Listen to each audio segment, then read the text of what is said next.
It is time for us to do what we have been doing, and that time is every day. We'll know in a very short period of time, but it looks like it could be something that will be not good. Believe me, not good. I see issue with that. And again, hey. You're not going to be able to insult your way to the presidency. That's not going to happen. I don't know who created Pokemon Go, but I'm trying to figure out how we get them to have Pokemon go to the polls. I'm Ted Cruz, and my pronoun is kiss my ass.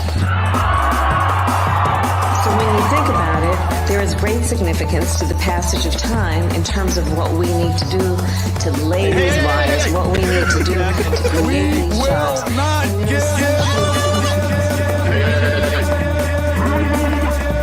America is a nation that can be defined in a single word.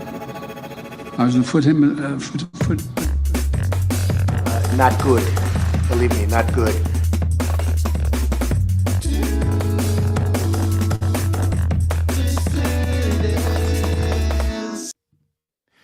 Hello, dissidents. Welcome, one and all, to a special Sunday evening edition of the Do Dissidents podcast. Keaton Weiss here with Russell Dobular, of course.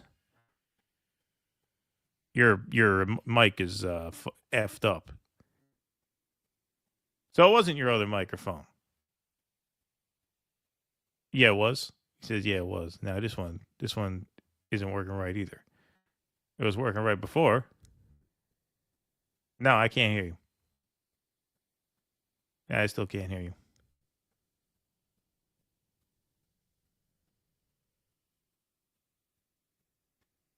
All right, Russell's coming out, and then he's coming back in. And when he comes back in, he's going to have to load a couple things in, but that's all right. He could do that while I'm working.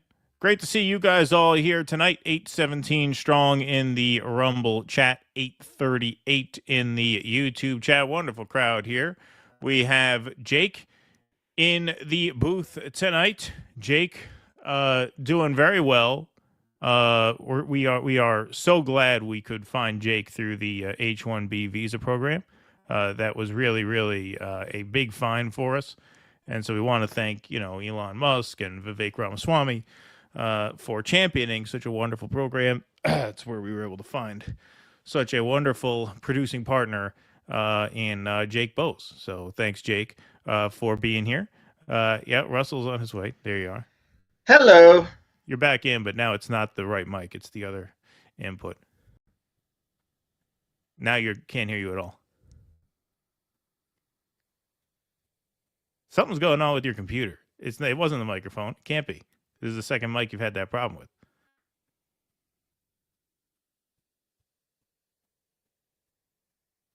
I can't hear you at all. No. He's got a pepper mill in there.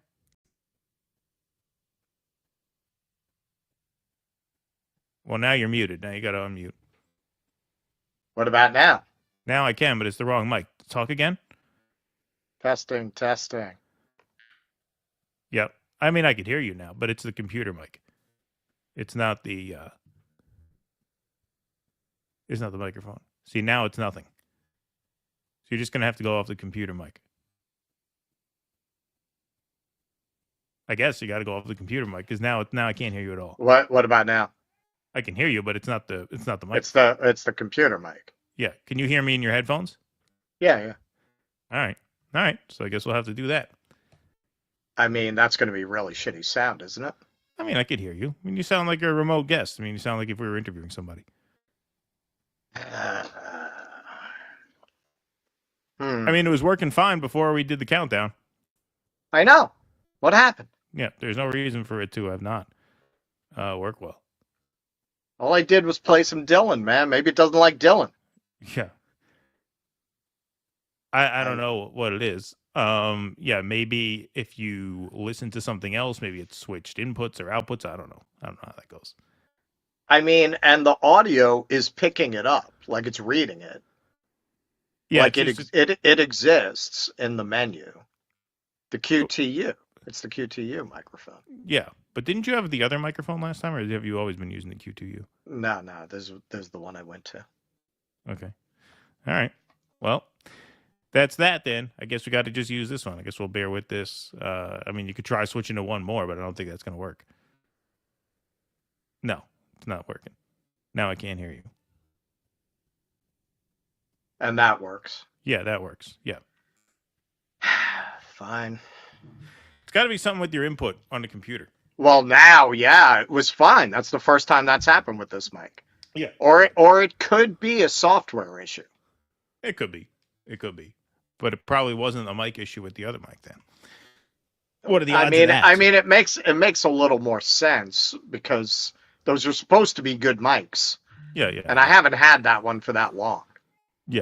Yeah, exactly. Yeah, I mean, there's no reason that should just break. I don't think so. All right. Well, while this is going on, I got to plug this in anyway, so I'll be right back. All right. Very good.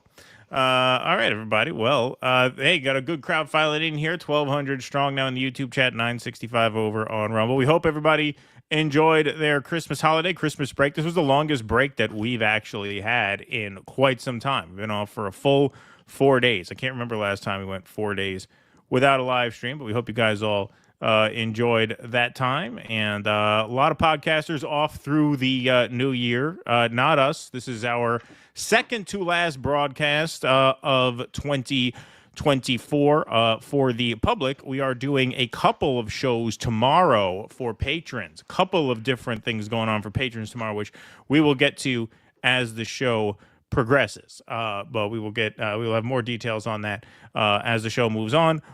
We do have our Q&A coming up on Rumble after the conclusion of this show tonight. We're going to be doing the final 2 segments of this program on Rumble. So we will be switching over to Rumble. We are also streaming now to X. We were able to get that working. We found a workaround, which is kind of hidden in plain sight the whole time. So we are going to be broadcasting to X the entire time. So if you're in one of these zones where you can't get Rumble or anything like that, you could just watch the remainder of the show on X once we make the switch, which is about 3/4 of the way through. All right. Final sound check before we get started. Yeah, see, no, nothing. So just switch. Testing. Yeah, now I can hear you. All right. All right, there you go. All righty, very well.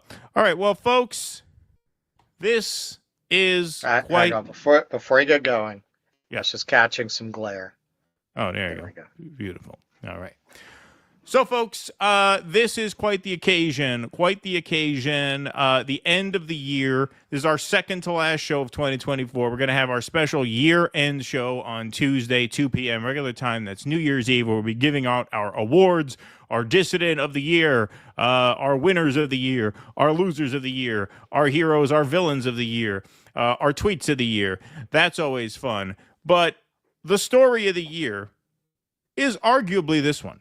This story fell in our laps on Christmas time, and I cannot remember a story I have been more excited to cover. This is top 5 stories that we've had the chance to cover in the now 5-year history of this show. We've only been on YouTube for 2.5 years. Of course, the death of that hated criminal, Jimmy Carter. Yeah, right. Yeah, exactly.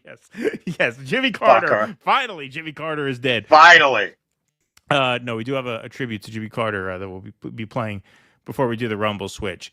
But this was quite something. What a story this was. And so we're going to get started right now with a little bit of foreshadowing, folks. So this was during a GOP primary debate in 2016 where Trump addressed the question of H-1B visas. I used H-1B visas. It's terrible for the workers, but I'm a businessman, in the words of Donald Trump. So here's this sound. Be very well, and it's something that I frankly use, and I shouldn't be allowed to use. We shouldn't have it. Very, very bad for workers. And second of all, I think it's very important to say, well, I'm a businessman, and I have to do what I have to do, and it's sitting there waiting for you, but it's very bad. It's very bad for business in terms of, it's very bad for our workers, and it's unfair for our workers, and we should end it. It's very bad for our workers, and we shouldn't be allowed to use it, but I'm a businessman, and it's good for my business, so I use it even though it's bad for workers. So you have right there, just out in the open, a capitalist telling you what capitalism is. He's telling you literally what's good for me, the businessman, is bad for you, the worker. So right there, how you could still believe in this rising tide lifts all boats, and what's good for the rich is good for the worker. He's telling you right there it's not. He's saying it's bad for workers, but as a businessman, it's sitting right there for me to take advantage of. And so as a businessman, I did, but we shouldn't have this program any more other people to take advantage of. That is a good piece of foreshadowing for the story to come, because over the holiday, Musk and Ramaswamy spar with Trump supporters over support for H-1B work visas. Boy, is this an exciting time. There's a lot to get into here, so here we go. Let's go. Here we go. Spit on that thing. Spit on that thing. Spit on that thing. Here we go. Elon Musk and Vivek Ramaswamy, the leaders of President-elect Donald Trump's new Department of Government Efficiency, have found themselves at odds with some of Trump's far-right supporters over their support for H-1B visas, which allow foreign skilled professionals to work in America. The debate was sparked over the Christmas holiday when Laura Loomer, a conservative social media figure who faced criticism when she traveled with Trump on some campaign stops, criticized Trump's appointment of Silicon Valley entrepreneur Sriram Krishnan as his senior policy advisor for artificial intelligence. Criticizing a post from Krishnan where he advocated the removal of country caps for green cards, Loomer called the appointment deeply disturbing, prompting an online battle between the business leaders who say the work visas are essential to employing high-qualified foreign workers and Trump supporters who argued it was a way for business leaders to have cheap labor rather than provide job opportunities for Americans. Both Ramaswamy and Musk made numerous posts on X claiming H-1B visas are essential because American culture doesn't prioritize success in science and engineering careers compared to other countries. So this all starts here. Sriram Krishnan says, I'm honored to be able to serve our country and ensure continued American leadership in AI, working closely with David Sachs. Thank you, real Donald Trump, for this opportunity. Elon Musk says, congratulations. Thank you, Elon, says Sriram. Excited for what this administration can accomplish for America. Autism Capital says, you deserve it. Great job. Congratulations. Thank you. Yes, very important endorsement from Autism Capital. If you don't have the Autism Capital endorsement, you're not getting through the Senate. You're not getting through. You're a dead duck if you don't have that. So it's very important he landed the coveted Autism Capital blessing. Laura Loomer, then, as the article mentions, comments, deeply disturbing to see the appointment of Sriram Krishnan as senior policy advisor for AI at the Office of Science and Technology Policy. It's alarming to see the number of career leftists who are now being appointed to serve in Trump's administration when they share views that are in direct opposition to Trump's America First agenda. How will we control immigration in our country and promote America First innovation when Trump appointed this guy who wants to remove all restrictions on green card caps in the United States so that foreign students, which makes up 78% of the employees in Silicon Valley, can come to the U.S. and take jobs that should be given to American STEM students? This is very troubling. Mind you, none of the tech executives who are meeting with Trump and getting appointed in his cabinet supported him in 2020 or during the 2024 primary. I feel like many of them are trying to get into Trump's administration to enrich themselves and get contracts at DOD. This is not America First policy. She then screenshots a tweet where Sriram quote tweets Elon Musk about Doge, anything to remove country caps for green cards / unlock skilled immigration would be huge. So that's what she is referring to there. So that generates a bit of a brouhaha, gets a little back and forth going, a little debate over green cards and the commitment or lack thereof on immigration policy coming out of this new Trump White House and or transition team. So Amjad Masad then chimes into the conversation, genuinely curious, are there actual instances where qualified native-born Americans couldn't get jobs in tech because foreigners took all of them? I'd be surprised if it's true because at any given point there are hundreds of thousands of unfulfilled jobs in tech. So this was Elon's first step in shit. small relative to what comes next, but this is the first sign of trouble to come for Elon. There is a permanent shortage of excellent engineering talent. It is the fundamental limiting factor in Silicon Valley. So people did not love that. They didn't love that. Mark Krikorian says, well, then we better start training our young people like we did after Sputnik, or should we not bother with that and just import foreigners instead?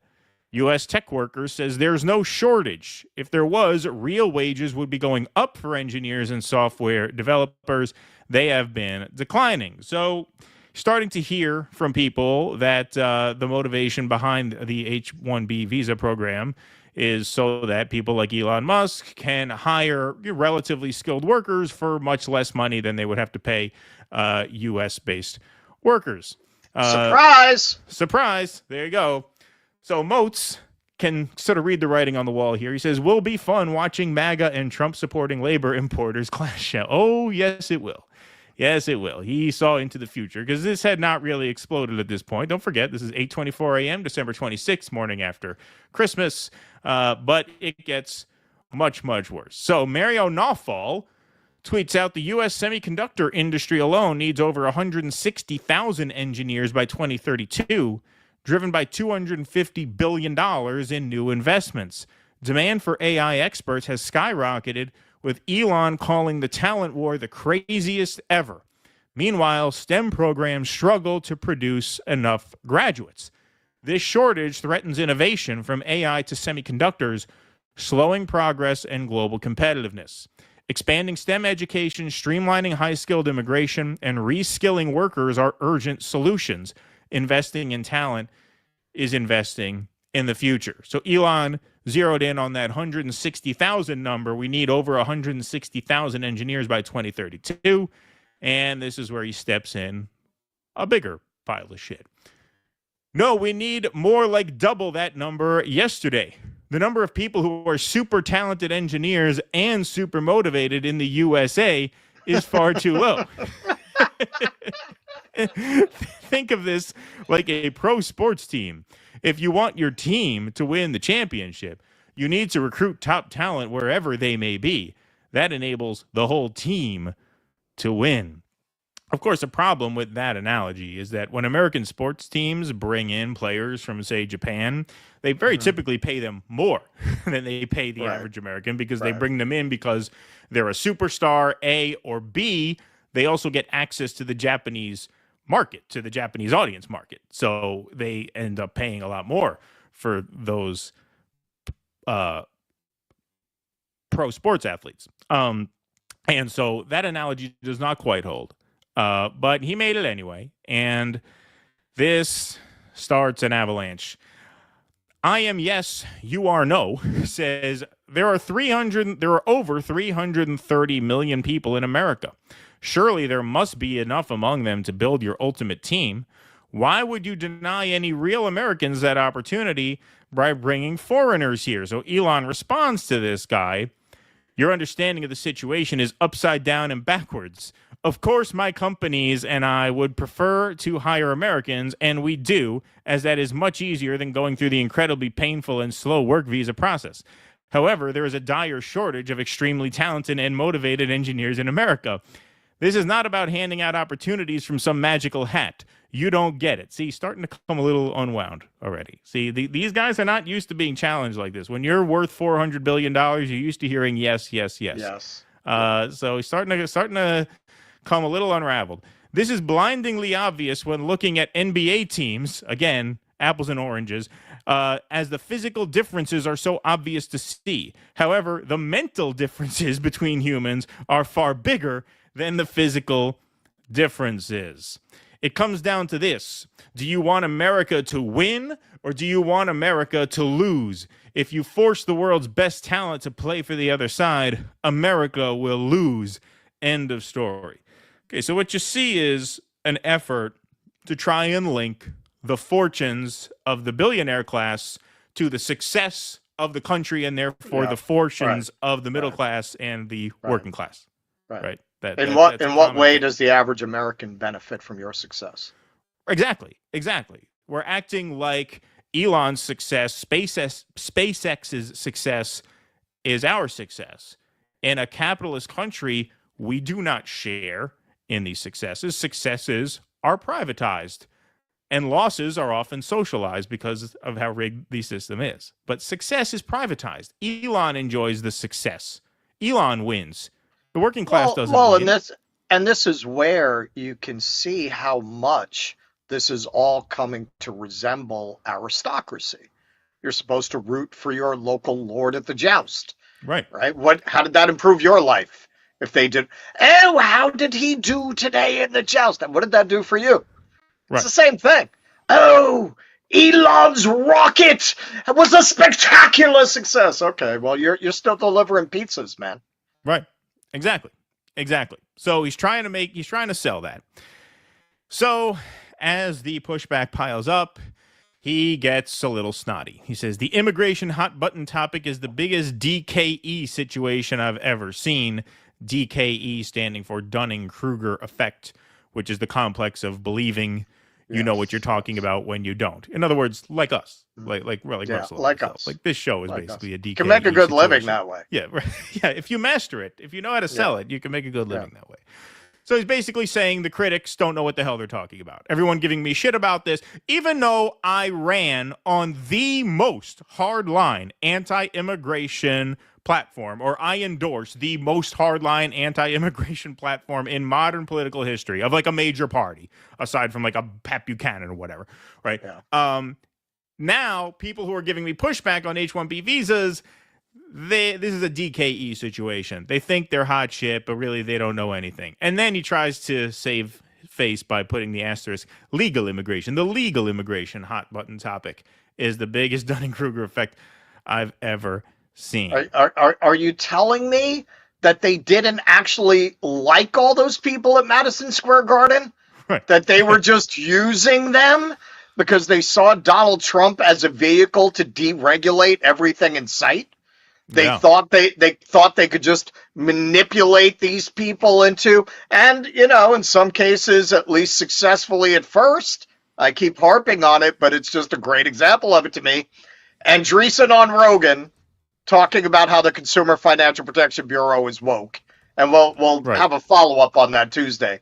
And all these people screaming on X, never heard of the Consumer Financial Protection Bureau 24 hours ago. Get rid of the Consumer Financial. That's it. That's what they wanted you for. That's what they wanted you for. That's all that Madison Square Garden rally that they all showed their unity front. They thought they could unify you against every restraint on their greed by calling it woke.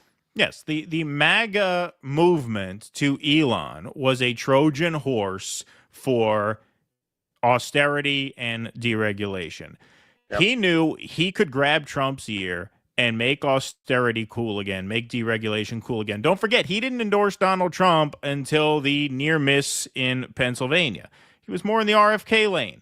His idol is not Donald Trump. Elon's idol is Javier Milei. That's why he brought up Javier Milei to Donald Trump. That's the model. That's not exactly Trump's philosophy, but he knows Trump is very impressionable, and he knows Trump likes money, and he knows he's the richest man in the world. So he knew he could glom onto this movement and use it to win power and then have tremendous influence over the president and use that influence to bring into being a sort of 21st century deregulation project. That is what they want, a narco-capitalism. Exactly. That is what they want. Absolutely. So we got plenty more here. So in response to this DKE tweet here, Kaizan D. Asidu says people seem to be missing the fact that you're asserting that it's elite engineering talent that we have a shortage of in America, like 0.01 to 0.001%. So this is either a bootlicker or Elon's African burner account. It's either like a fake account that Elon uses to say, yes, you're right, Elon. What they seem to be misunderstanding is that you're asserting that it's elite talent that we have a shortage of in America, like 0.01 to 0.001%. And if we don't fill this shortage with immigrants in the short term, we will lose. Elon, quote tweets that. So now he's really digging. Now there's Apple's burner account in the Congo. Yeah, right, exactly. Now he's really digging. Maybe this is a helpful clarification. I'm referring to bringing in via legal immigration the top 0.1% of engineering talent as being essential for America to keep winning. This is like bringing in the Jokics or Wembys of the world to help your whole team, which is mostly Americans, win the NBA. Again, we're not a team. You're worth $400 billion. You could end homelessness 20 times over for your net worth. And you haven't volunteered to do it once. You can end homelessness in America. This is what recent estimates are. $20 billion, you could do it. Let's say with inflation, it's $50 billion. You would have $350 billion in net worth left over. You'd still be far and away the richest man in the world. You don't do it. So don't act like there's a big team. There's not a big team. People are not buying this anymore. Even MAGA's not buying this, as we'll get to. Thinking of America as a pro sports team that has been winning for a long time and wants to keep winning is the right mental construct. It's the right mental construct to keep you rich. It's the right mental construct if you want people to be invested in your success, even though you're not invested in theirs. Then sure, it's the right construct. Sure. So Jack Posobiec, okay, so this is how you know that this is big, he's having a big problem here. Jack Posobiec pushes back. That's the O1 visa program. H1B is a different program. So he's saying we already have a genius visa program to bring in Albert Einstein. Yes, or to bring Einstein in can come in. Yes. Right, exactly. We already have that. That's not what you're talking about. Amen Corner says the O1 visa is a temporary work visa for people with extraordinary abilities or achievements in certain fields. The H1B visa is a temporary work visa for bonded slaves with average abilities and no achievements in IT. Getting called out. Here we go. Now, apparently, you can publicly search H-1B visa salaries. There's a database where you can look it up, where you can see which companies hire which people through H-1B visas, and boy, did Twitter take advantage of that. So DC Drano, H-1B brings in the best and brightest cooks. The scam has been exposed. So here you are, Highgates Hotel, MDM Brickell Hotel Group, Cook 3, Cook 1, $38,000, $34,000. What do you got there? The Seafood Groceries and Market Cook, $22,000. See, so this is not a genius visa program. These are visas that are used to replace middle-class Americans, working-class American jobs. Yes, exactly. Yeah, we need these people at the grocery store in Fort Myers. Right, exactly. To be working for $22,000. Exactly. Of course, we cannot find any Americans to do that. For $22,000. So you might have to pay. So Highgates Hotel might have to pay a head chef $60,000 a year, right? If they hired from the American worker pool, they can bring one in through the H-1B visa. Yeah, there's some bureaucracy involved, but they're saving $20,000 a year. That's what this is used for. And there's more receipts. Dog, they're replacing assistant professors of African American music in Charleston, South Carolina. No black American is qualified to do that job. And there, he found this one. The College of Charleston, assistant professor of music, black American and or Afro-diasporic music. Yeah, there you go. Hired on an H-1B That is incredible. Visa. That's incredible. Yeah, so they found the receipts. Of all jobs to farm. Yeah, to source out. There are literal strippers on H-1B visas, says Imperor Caesar. Chippendale's Las Vegas LLC. Dancer base salary $900. Obviously, tips is where it's at for those guys. But there you go. A Chippendale's dancer on the H-1B visa. So Tom Hennessy says, why did Elon Musk lie about H-1B visas, citing 7-Eleven cashiers hired via H-1B visa? Now, you know this is getting under Elon's skin when he responds to this guy. But he does. Where did I lie, liar? That was 7:12 p.m. on December 27th, 2024. He got no response for about an hour and a half. So he asked again, answer the question. Keeps going at him. And there's just like a random guy. Yeah, it's just a random guy as far as I could see. Tom Hennessy, 69. He's not verified or anything, unless he got his verification taken away after this interaction. Maybe that's what happened. We'll get to that in a separate story. All right, so here's where MAGA shows their ass a little bit. Some of them. I don't want to paint with a broad brush, but this is where you got to keep it real to a certain extent. This is what makes this story as funny as it is. A comedy like this can have no true heroes. And here he is. It appears the majority of H-1B doesn't appear to be top 0.1% engineering talent. If you simply advocated for H-1B to be majority white, like the majority of America, you might have success. You're talking to me all wrong. It's the wrong tone. So this guy says, hey, maybe if you just wanted to racially purify the H-1B visa program, then you might have better success winning people over.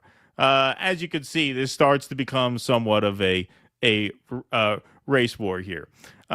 So this is where it gets really crazy.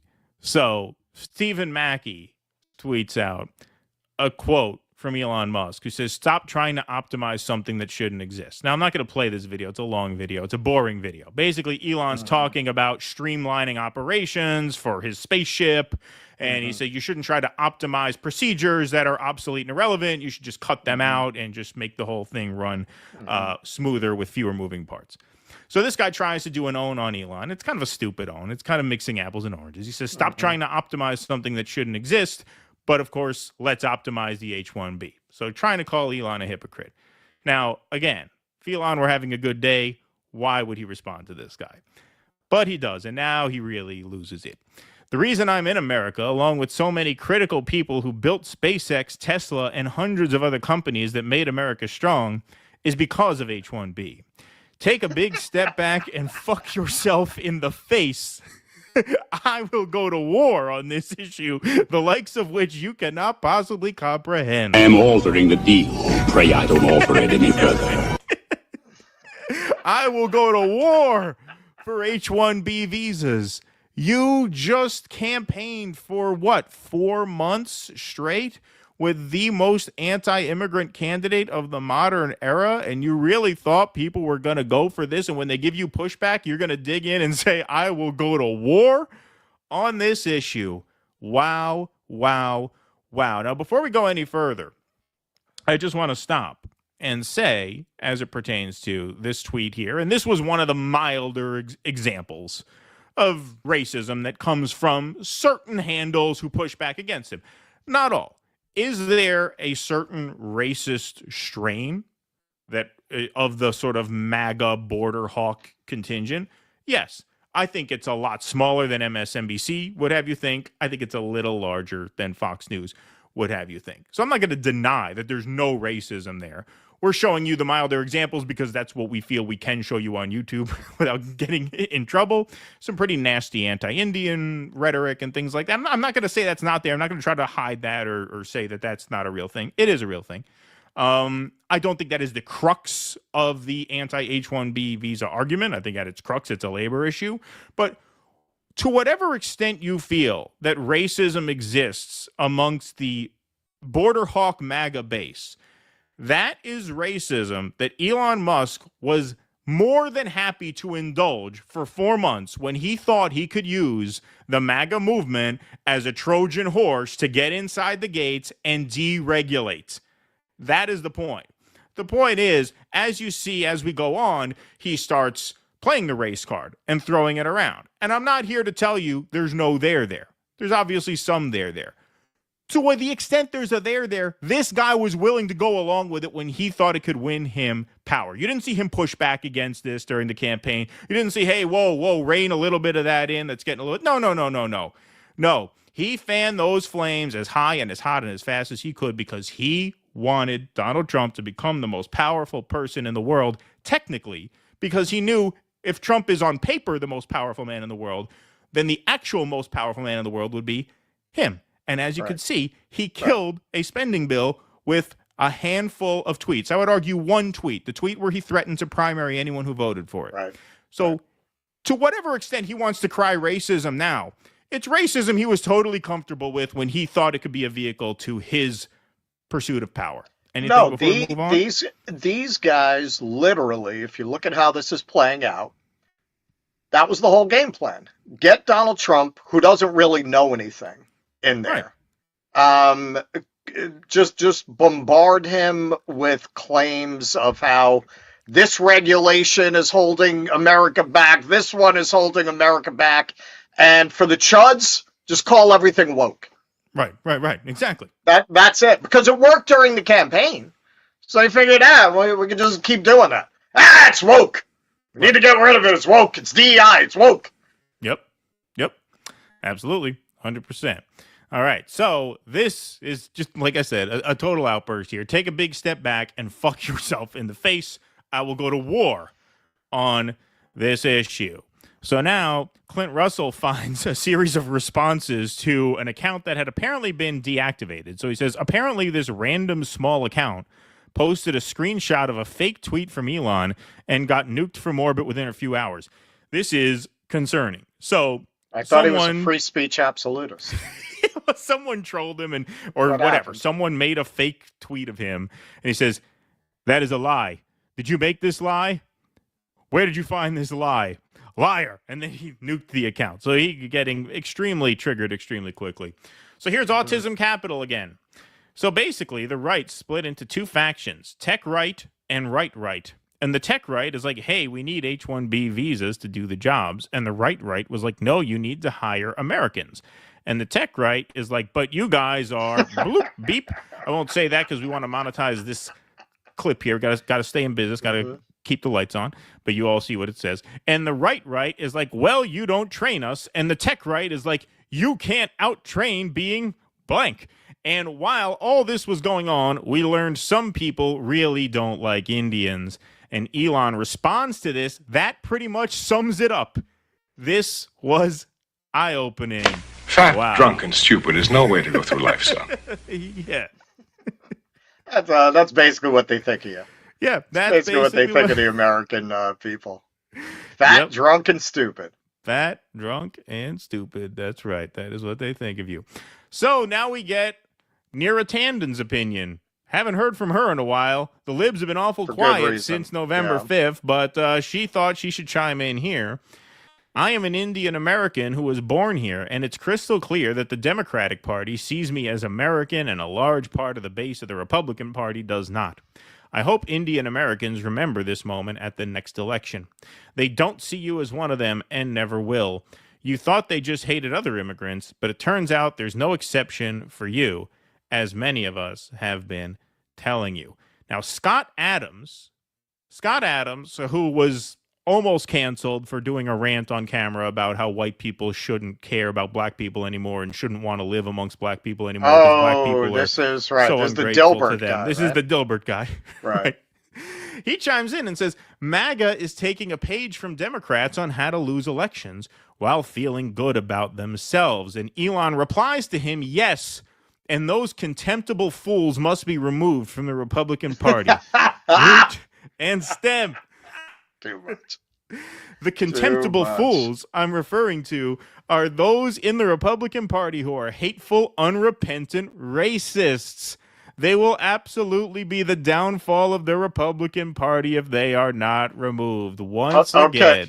Okay, yes. This was really amazing to me when I saw this because it is such a bizarro world version of everything that people have been complaining about on the so-called left, on the liberal left, that anyone who disagrees with you is a racist. That is just amazing. And this is the critique we've had of this, that they cry racism whenever you call them out on an economic or labor issue. Hillary Clinton with Bernie. Will breaking up the banks solve racism? And they're going right to it. He's trying to act like William Buckley with the John Birch Society. Oh, we're taking a moral stand. No, this isn't about suppressing wages in the tech sector. This is because you're an anti-racist. All of a sudden, he's going to have Kendi in a Spaces next thing you know. Yeah, right, exactly. It's going to be Elon and Kendi in a Spaces interview. No, it's amazing. It's amazing. And like I said, I'm not even denying that there's some racism there, but sure, you were indulging it for 4 Elon could give a fuck. Yeah. Like Elon could give a fuck. Yeah. Right. No, that's what's remarkable about this. This is right out of the liberal playbook. Right. Yep. Look at these racists. Exactly. want to threaten my income. Yeah, exactly. Jake, can you just check Russ's level to make sure it's not a little loud? It's coming through a little loud to me. Maybe you can tweak it if that's possible. I put it in the private chat. Thank you. So anyway, the contemptible fools are those in the Republican Party who are hateful, unrepentant, racist. So Candace Owens says, what on earth is happening here? She stumbles upon this. Everybody's kind of enjoying their holiday break. What on earth is happening here? So I informed her what was happening here. So what's happening is MAGA is learning that most rich people don't care about anything except their own wealth and aggrandizement. That's what's happening. That's what's happening is you're seeing a lot of the MAGA base realize that all of this culture war posturing, even the anti-immigrant stuff, which is kind of half culture war, half economics, right? All of the signaling that their interests are your interests is a lie. They don't care about anything. They're nihilists. They hate Americans as much as anybody else. They only care about their bottom line. That's what's happening here. That's what's amazing about this. So Ian Miles Chong says some of these subtards are going to be incredibly disappointed to find out that you're not a racist like they are. Now, I could show you some of Ian Miles Chong's tweets. Like, this guy is like one of the most notorious sort of race agitators on Twitter. Isn't he the guy who tried to make himself Korean with plastic surgery? Is he? I don't know. I never heard that. Hive mind. Isn't that the guy who tried to become Korean? I mean, look, this segment is long enough as it is, but if you put his name in the X search, you could find some real winners coming from this guy. And now this guy is going to call the anti-H-1B visa crowd racist. The point was not to replace DEI, says Elon, which is one form of racism, sexism, with a different form of racism, sexism, but rather to be a meritocratic society. So now this is their new line. Their new line is, well, the MAGA people just want DEI for white people. Patrick Bet-David seems to be on this page. He quote tweets this whole Neera Tanden thing and says, exactly the message I delivered on Turning Points USA. MAGA crowd should be careful and not get cocky. So you want me to not hire a high-performing, hard-working, and skilled Indian, and you want me to hire an American even if that person is not capable, lacks skills, and is entitled. Oh, so you support DEI. I thought you hated it. See, now look at how they're turning the whole argument on you. They're turning the whole right-wing culture war argument on the MAGA base. Now they're weaponizing it against you and saying you want DEI for white people. Elon, bullseye, agrees with that one 100%. So this is a very insightful tweet here by David Rayboy. Says he quote tweets that exchange, Patrick Bet-David and Elon, and says, no fucking idea what it means to have a country. Zero. Yes, that is ultimately the divide here.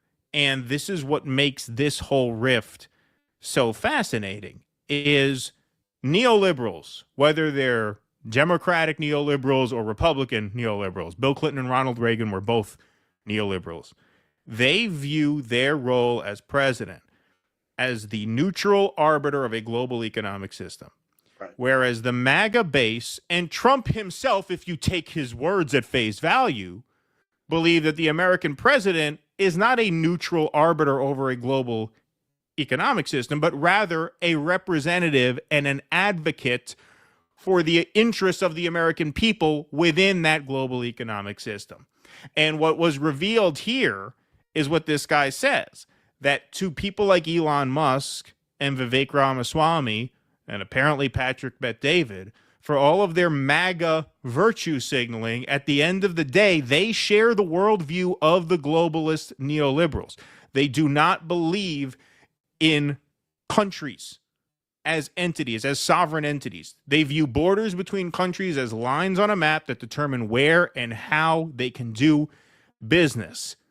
And those lines are mostly an inconvenience. They want to be able to move labor around to and from where they need it in order to suppress what they view as costs.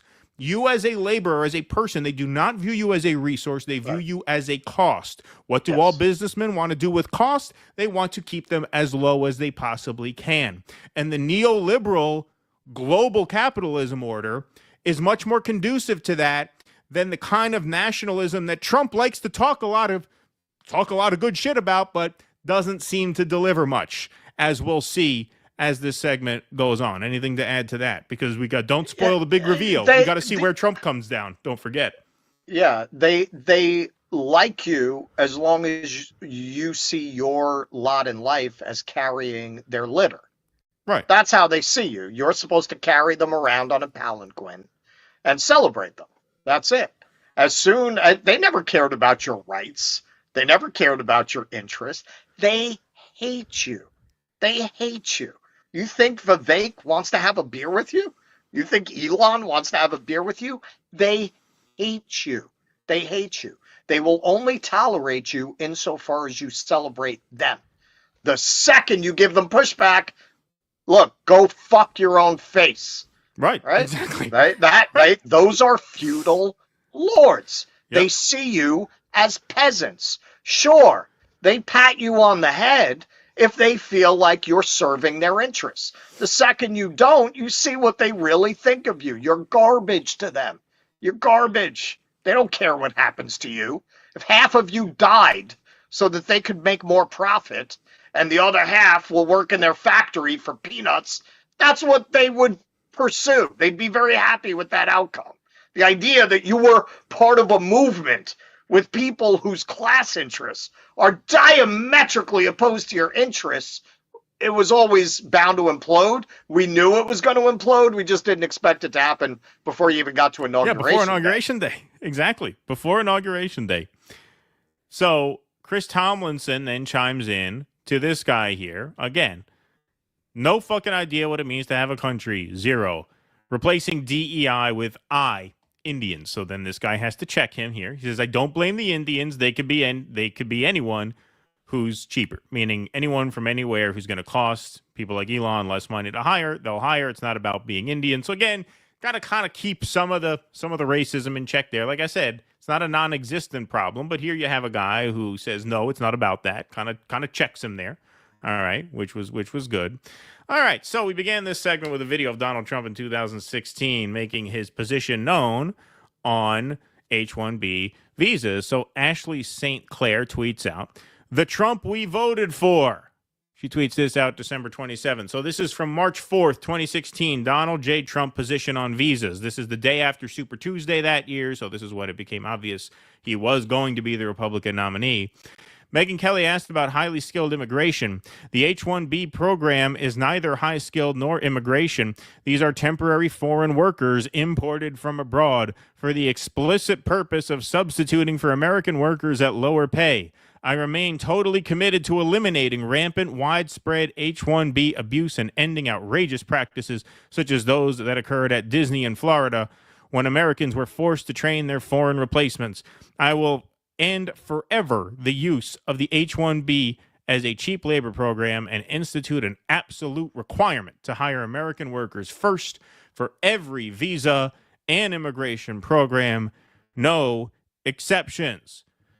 All right, folks. Well, there you have it. You've heard both sides. You've heard what Donald Trump thought in 2016. So we're sure he's going to side with his MAGA faithful, right? We're sure he's going to do the right thing here, right? He loves his people. Oh. Trump supports immigration visas backed by Musk. I have many H-1B visas on my properties. Notice the date on that. December 28th, 2024. So the Lord has spoken. President-elect Trump told the Post Saturday he supports immigration visas for highly skilled workers, appearing to side with Elon Musk in the roiling intra-MAGA debate on the issue. I've always liked the visas. I have always been in favor of the visas. That's why we have them, Trump said by phone, referring to the H-1B program, which permits companies to hire foreign workers in specialty occupations. I have many H-1B visas on my properties. I've been a believer in H-1B. I have used it many times. It's a great program, added Trump, he just doesn't shut up. He laid it on thick there, who restricted access to foreign worker visas in his first administration and has been critical of the program in the past. So Robert Sterling tweets out a very long thread. We're not going to go through this for time's sake. H-1B data mega thread. I downloaded 5 years of H-1B data from the U.S. Department of Labor website. 4 million plus records and spent the day crunching data. I went into this with an open mind, but to be honest, I'm now extremely skeptical of how this program works. Here's what I found. This is a long thread. We're just going to show you the main takeaway here.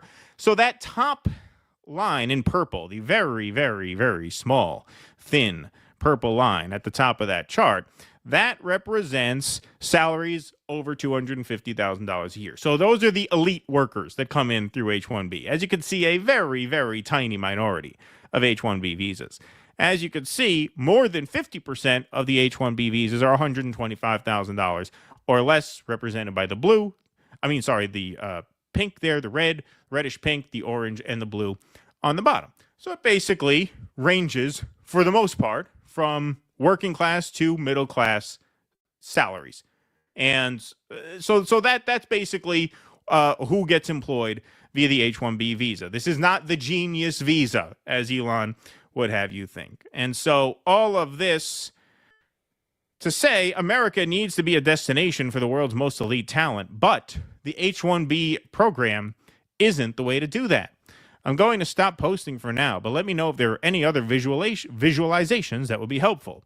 If you made it this far, thanks for reading. Well, one guy who did make it that far was Elon Musk, who then responds, tries to hedge a little bit, easily fixed by raising the minimum salary significantly and adding a yearly cost for maintaining the H-1B, making it materially more expensive to hire from overseas than domestically. I've been very clear that the program is broken and needs major reform. Well, you weren't that clear over the past 2 days. The fuck you in your fucking face. Yeah, that seemed a little bit more from the heart. That doesn't scream reformer. Yeah, right. Exactly. Exactly. That really seemed to be what your true sentiments were. So this is a very teachable moment for the MAGA base, which is why I made this meme and tweeted this out.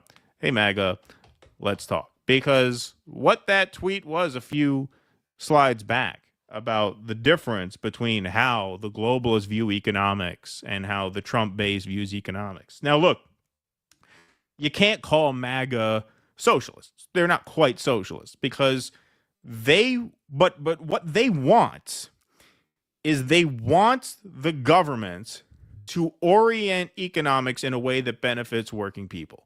Now, you can't say that's by definition socialism, to be fair. I wish you could, but you can't. Socialism is more specific than that, about means of production and blah, blah, blah. I'm not going to preach theory at people now. But they believe the government has a role to play in structuring the economy such that it benefits workers. Capitalism, as manifested in like contemporary political philosophy, does not believe that. They believe the government is an arbiter over a free market that will solve all problems on its own. MAGA does not believe that. They don't believe that. Now, they're not quite socialists, but I would argue they believe the state has a role to play in advancing the well-being of the average American worker. They believe that. So if that's not quite Marxism, I would argue it's closer to socialism than it is to Reaganomics. They've just been propagandized to believe they don't think that. They've been propagandized into demonizing socialism and Marxism and communism. You're a lot closer to that than you are to what Elon thinks, than to what Javier Milei thinks, whether you know it or not. And I hope that this was a teachable moment in getting you to wake up and see that actually this guy is closer to your economic philosophy than Elon Musk. He is. He is. And I hope this woke some of you up to that. I think what they believe, it's interesting. Somebody shared around a meme of Milton Friedman having his ass handed to him by a socialist because he was pointing out, and it had to do with all this, that Elon keeps sharing stuff from Milton Friedman.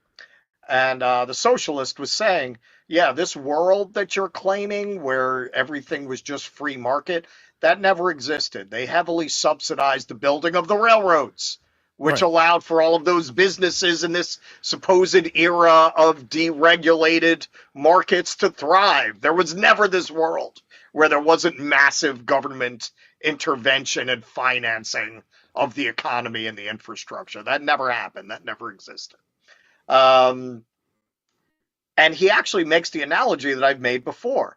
You're presenting it as if everything is the Lucy lemonade stand in Peanuts, that it's very simple inputs and outputs, and we're not dealing with these enormous national corporations and multinational corporations that move capital around between borders, that it's just labor and capital and production. That's not what's happening at this point. It's not that economy. That's not what's going on with these businesses.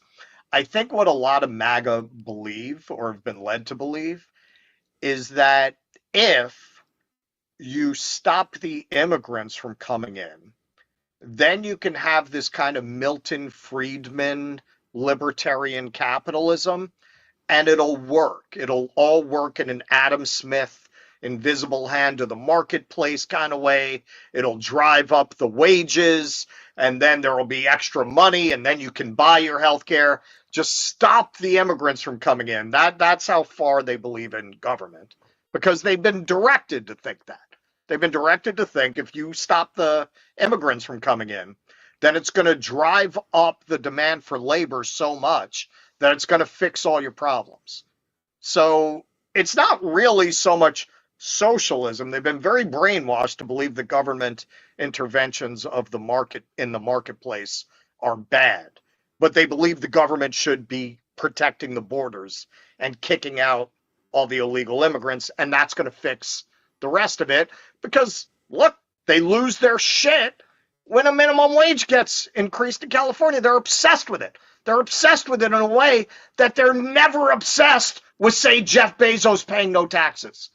They never lose their shit about that the way they lost their shit about a minimum wage increase in California. That is how brainwashed they are. So I would not say that they believe that the government should intervene. Not really, if they don't believe in a minimum wage increase.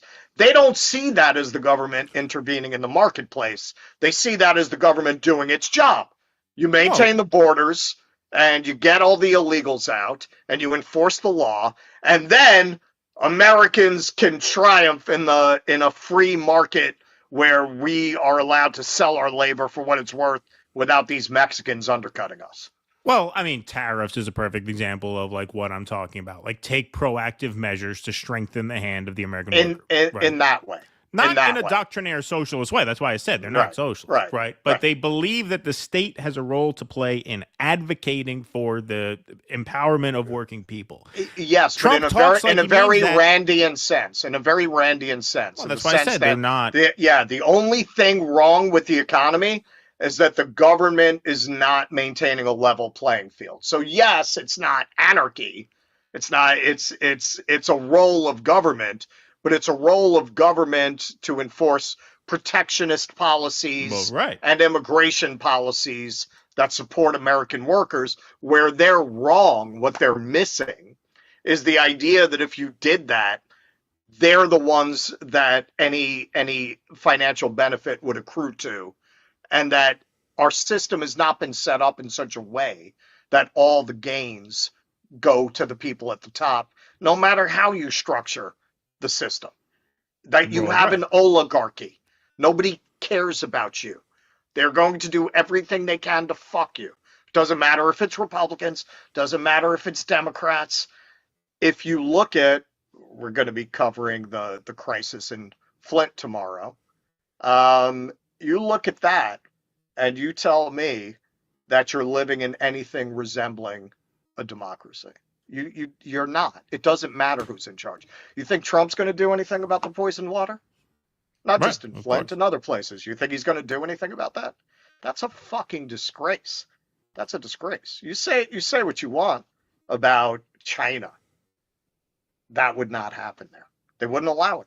You would not have a whole town drinking poisoned water for almost 10 years. Yep. 100%.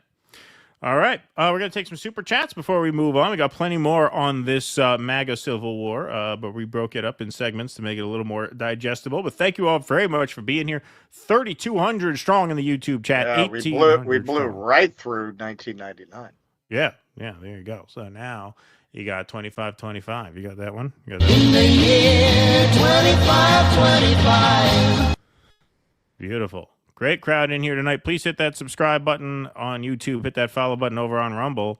Bejan Etemad says, I donated to Luigi's Give, Send, Go defense fund. Now the deep state has probable cause to investigate me. Well, you know what that is. I'll tell you what it is. It's anti-Italian discrimination. That's right. That's fucked up. JM, thanks for the $2 and the thumbs up. Appreciate that very much. Michael Ewan says you can look up H1B salaries online. Most of the Teslas are for associate engineers. At the same time, recent STEM college grads aren't getting offers. Yep. Thank you, Michael. Appreciate that. Daniel Hall, thanks for the $5. Who had Steve Bannon as most base comrade of the year on their 2024 bingo card? That's coming up next, actually. We got a little bit of Steve Bannon. Thank you, Daniel. Appreciate that. Tusker, thanks for the $5, says you could replace Russell with another H1B worker since you've had such success with Jake. That's right. Thank you, Tusker. Appreciate that. Thank you.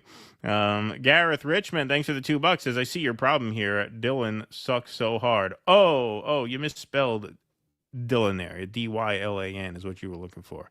Steve Isidore, thanks for the $5. Fellow dissidents viewers, these guys shouldn't have any issues raising 10K. Go give Send Go them about 350. That's right. We'll let you know about that as the night goes on. Thank you for reminding us.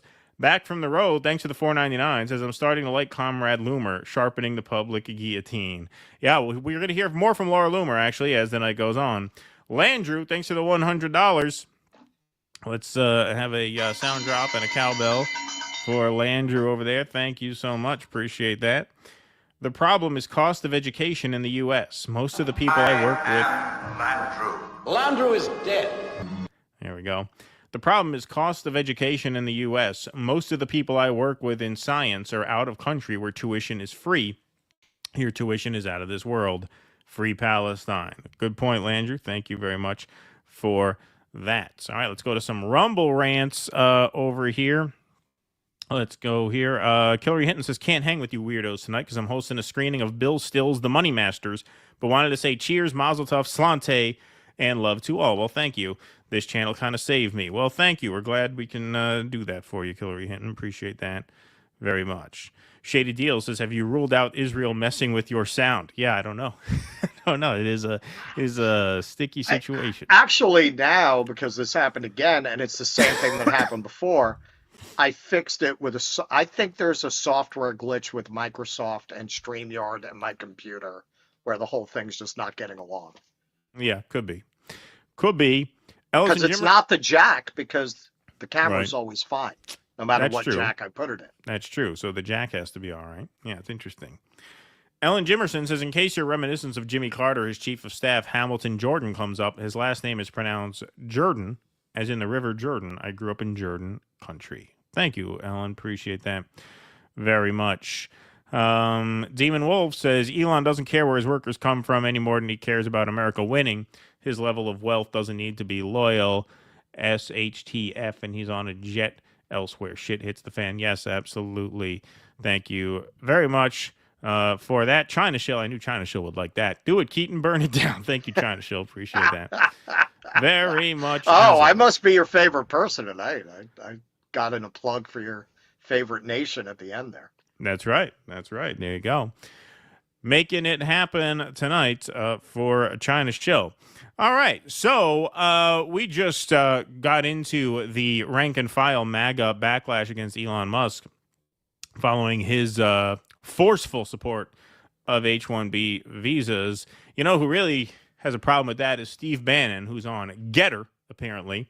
Doesn't bother with X, apparently. Someone please notify Child Protective Services.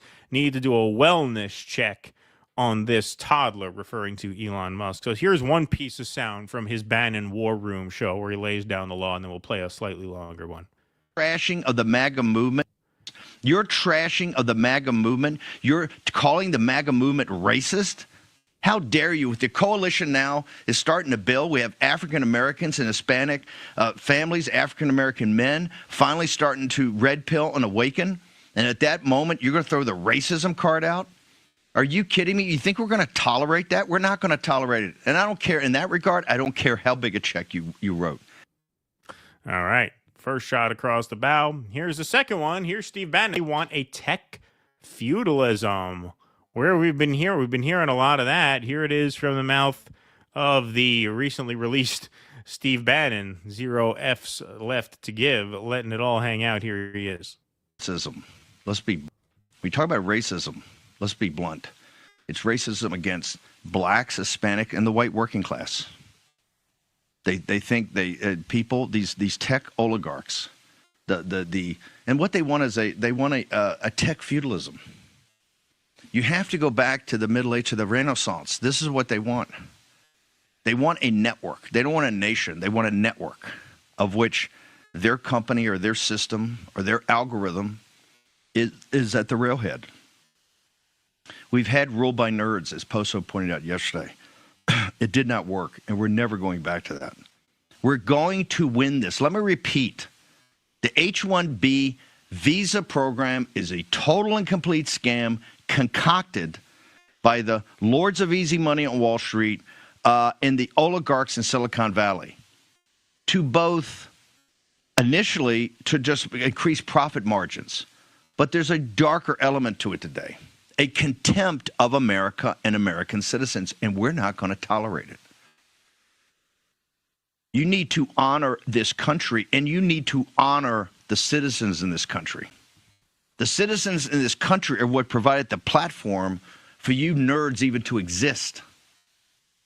Because in the predatory nature, the Darwinian environment of the world as it is, you would have already been crushed and destroyed. Okay, so here we see what made Steve Bannon so powerful during the 2016 Donald Trump campaign and what makes Trumpism resonate to this day. And don't get me wrong, I'm not endorsing Steve Bannon or everything he says, far from it. You know, he is a very, very mixed bag. I mean, he refers to China shill. Steve Bannon is not a China shill, to put it mildly. He refers to the modern Chinese government as comparable in evil to Nazi Germany. So, look, he has a lot of views that I find to be, quite frankly, a bit unhinged.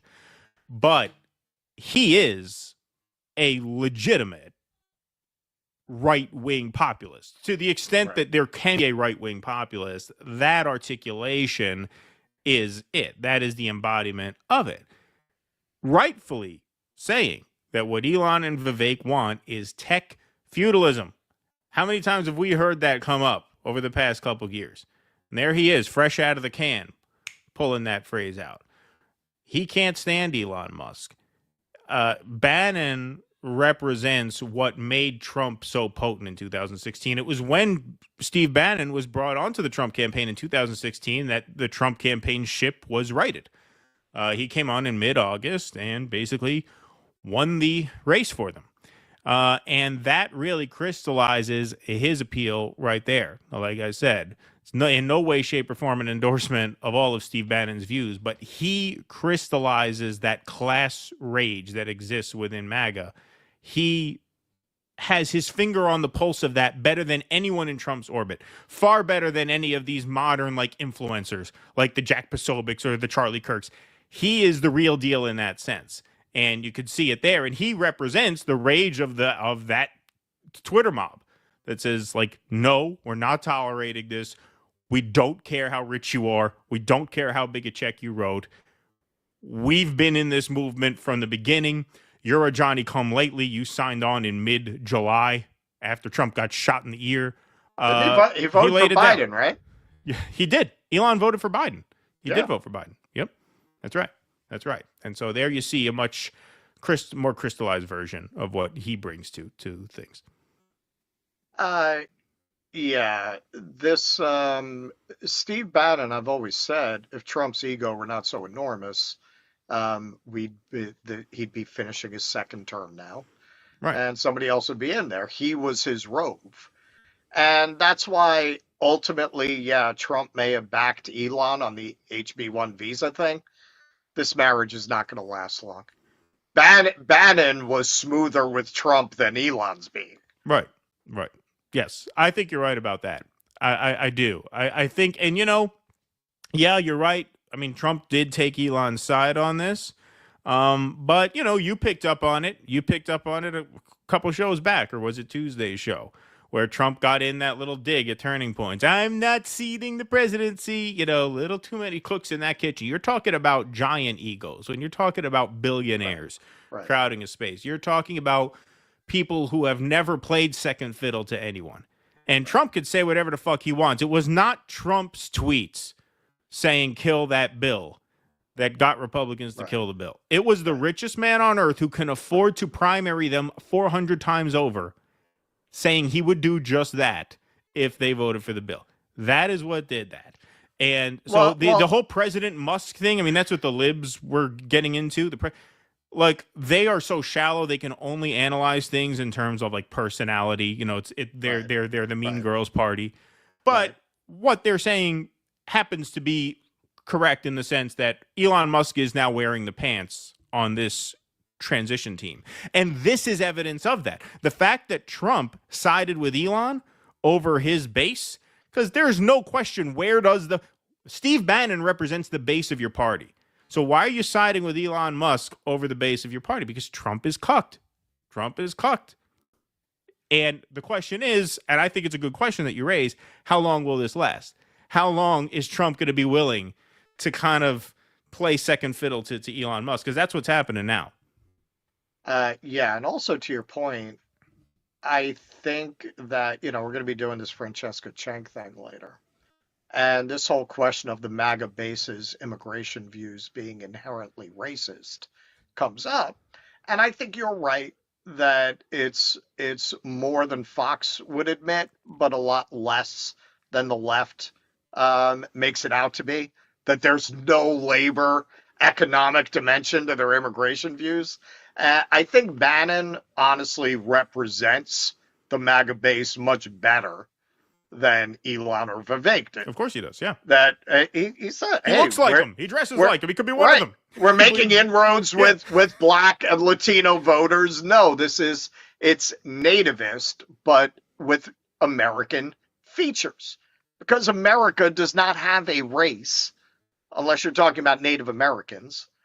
Other than that, in terms of the dominant culture, there's no race. Some people would like to think there is, but there is not. You just cannot run a real political movement that's going to be successful on white supremacy as they would have it. You can't have a white nativist nationalist movement in America. It's not a country with a race in that way. Well, you have to bring over people more along common economic interests or the perception of them. And that's what Bannon is describing. Well, yeah, I mean, at the very beginning, it says racism. Let's be blunt. It's racism against blacks, Hispanic, and the white working class. He frames it there. It's racism against blacks, Hispanics, and the white working class. So Bannon's a Marxist. Right. So that's how he's framing it. That's how he is framing this, and it's very smart. It's very he has his finger on the pulse of what the Trump movement represents at its core, much more than Elon. And the fact that Trump backed Elon here is a sign that it's a sign that the whole coalition is going to fracture. That's what makes this a very exciting time for people like us. Because people asked us, our audience would ask, why are you so negative about Elon? Why are you so down on MAGA since you guys can't stand Biden or Kamala? Why do you have to be such a doomer on Trump and MAGA? Well, this is why. This is why. We saw this coming. We're surprised it happened before Inauguration Day. We thought they would keep the charade going until then. But when I see 20,000 people fill Madison Square Garden, mostly working class people, and lose their shit for Elon Musk, I think, what the hell are you doing? Like, how can I not be black-pilled about that? How can I not be cynical about that? And this, I haven't tooted my own horn yet in this live stream. This will probably be the only time, but this is why we were so cynical about that. This is why. Because we saw this coming. We knew this would happen at some point. We are pleasantly surprised that it happened as soon as it did. And this presents an opportunity for the actual left to make an argument. Now that the liberals are out of our way, there was just a poll, I think, that said 70% of Democrats are taking a break from political news. So that's great. That gives us an opportunity to make our argument, which is what we should be doing, the opposite, not to jump the gun, of what Cenk Uygur is doing. Now he's going to go try and kiss MAGA's ass. No, now is the time to expose the MAGA movement for what it is, which is essentially a fraudulent movement. That's not to say the people at the rank and file don't mean well. I think a lot of them were bamboozled. I think a lot of them had reason to support Trump over Kamala, like we didn't advocate for Kamala. But at its core, it's a fraudulent movement. It is a movement designed to trick workers into celebrating their subjugation. That's what it is. And this exposes that better than anything possibly could. And for this to happen before they even take office is amazing, because this is a sign of things to come. This movement is going to fracture. It's going to break because it's built on a lie. It's a house of cards, and it's going to fall apart. And we have to be there to pick up the pieces. We have to. Exactly. And this is what we were trying to say. And, you know, we took some slings and arrows for it from some quarters going into the election. We would get, I mean, some of the most absurd things. Do you have to pay taxes on what the deep state pays you? Like, dude, the money was in doing the Rescue the Republic bullshit. Right. That was where the money is. We're not stupid guys. We know where the money is. That was where it was. And we weren't going to do that because we're not going to lie to you, man. And we knew that ultimately, yeah, man, you might piss some people off now, but they're going to remember you told them the truth then when the truth comes out, and they're going to respect you more for it. So I hope that's how it's working out now, and maybe we can start to have a real conversation. Thanks to our audience, I just booked for Seattle. I'm going to be going to the Workers' Strike Back thing. People always ask, what do you believe in? That's what I believe in, man. I believe in trying to get to, like, look, the details are not clear. That's what this time is about. Now we have to figure out the details. But Elon said one thing that's true. We are the media now. We are the media now. So that's a lot of power. It's a lot of power. These things like CNN, MSNBC, they're dying. They're dying. They're dinosaurs. They're dying. Our space is ascendant. That gives us a tremendous opportunity to bring to the public these issues and stories that the corporate media has suppressed or framed in a way that favors corporate interests. That's what we who do what we do need to do now. We need to elevate movements, voices, issues that the corporate media has been blinding the public to. So yeah, we believe in something. I'm excited about the future because now you've got an implosion of these two corrupt pillars of an oligarchic political system. There's an opportunity there that would not be there if you just kind of had a normal president there who's just going to kind of keep the thing going, right? If Harris had won, no, I mean, this is already collapsing under its own weight.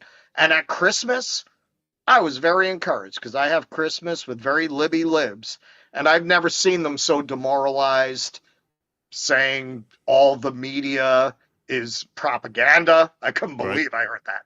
You're talking about West Wing fans, all right? Saying all the media is corrupt. I actually brought up, we were talking about communism, I actually brought up, hey, man, you know, my communist friends will make the argument because I'll say, well, what about freedom? What about democracy? And some of them will say, well, we want a dictatorship of the proletariat, but you don't have freedom now. You have a dictatorship of the capitalists. And they were like, yeah, you can't argue with that. Right. Of course. So, hey, there's some space here. There's some space. There's a whole lot of space. Even with them. There's a whole lot of space opening up on both sides. Like the space on the left existed because Kamala lost and they are at rock bottom. And now the space on the right is opening up because MAGA is about to split. It's only a matter of time now. This was the writing on the wall, right? This was the first shock. Now it's just a matter of time. All right, we got some more to do. Let's take a pause, though, to move some coffee. Have you heard of the recent advertising scandal? Well, I'll break it down for you. The CEO of Rumble, Chris Pavlovski, recently released an email from Inspire Brands and Dunkin' Donuts The email explicitly states that the culture of Rumble is too polarizing. So in other words, Dunkin' Donuts has a problem with Rumble's culture, and they want nothing to do with them. So they're not advertising with them. Well, good thing Rumble has their own coffee. So the solution is to stop buying products that don't support free speech and start supporting brands that do. The competing coffee brand that we should get behind is Rumble's own 1775 coffee. Comes very well reviewed by the Dissent community who have bought this to support us and to support Rumble. So thank you so much for that. For a limited time, Rumble is offering buy 2 bags of coffee and get 1 free. So go to 1775coffee.com and enter promo code Duncan to get this limited time deal. Buy 2, get 1 free, 16-ounce bag. So you get a whole lot of coffee for not much money. Go to 1775coffee.com and enter promo code Duncan. All righty.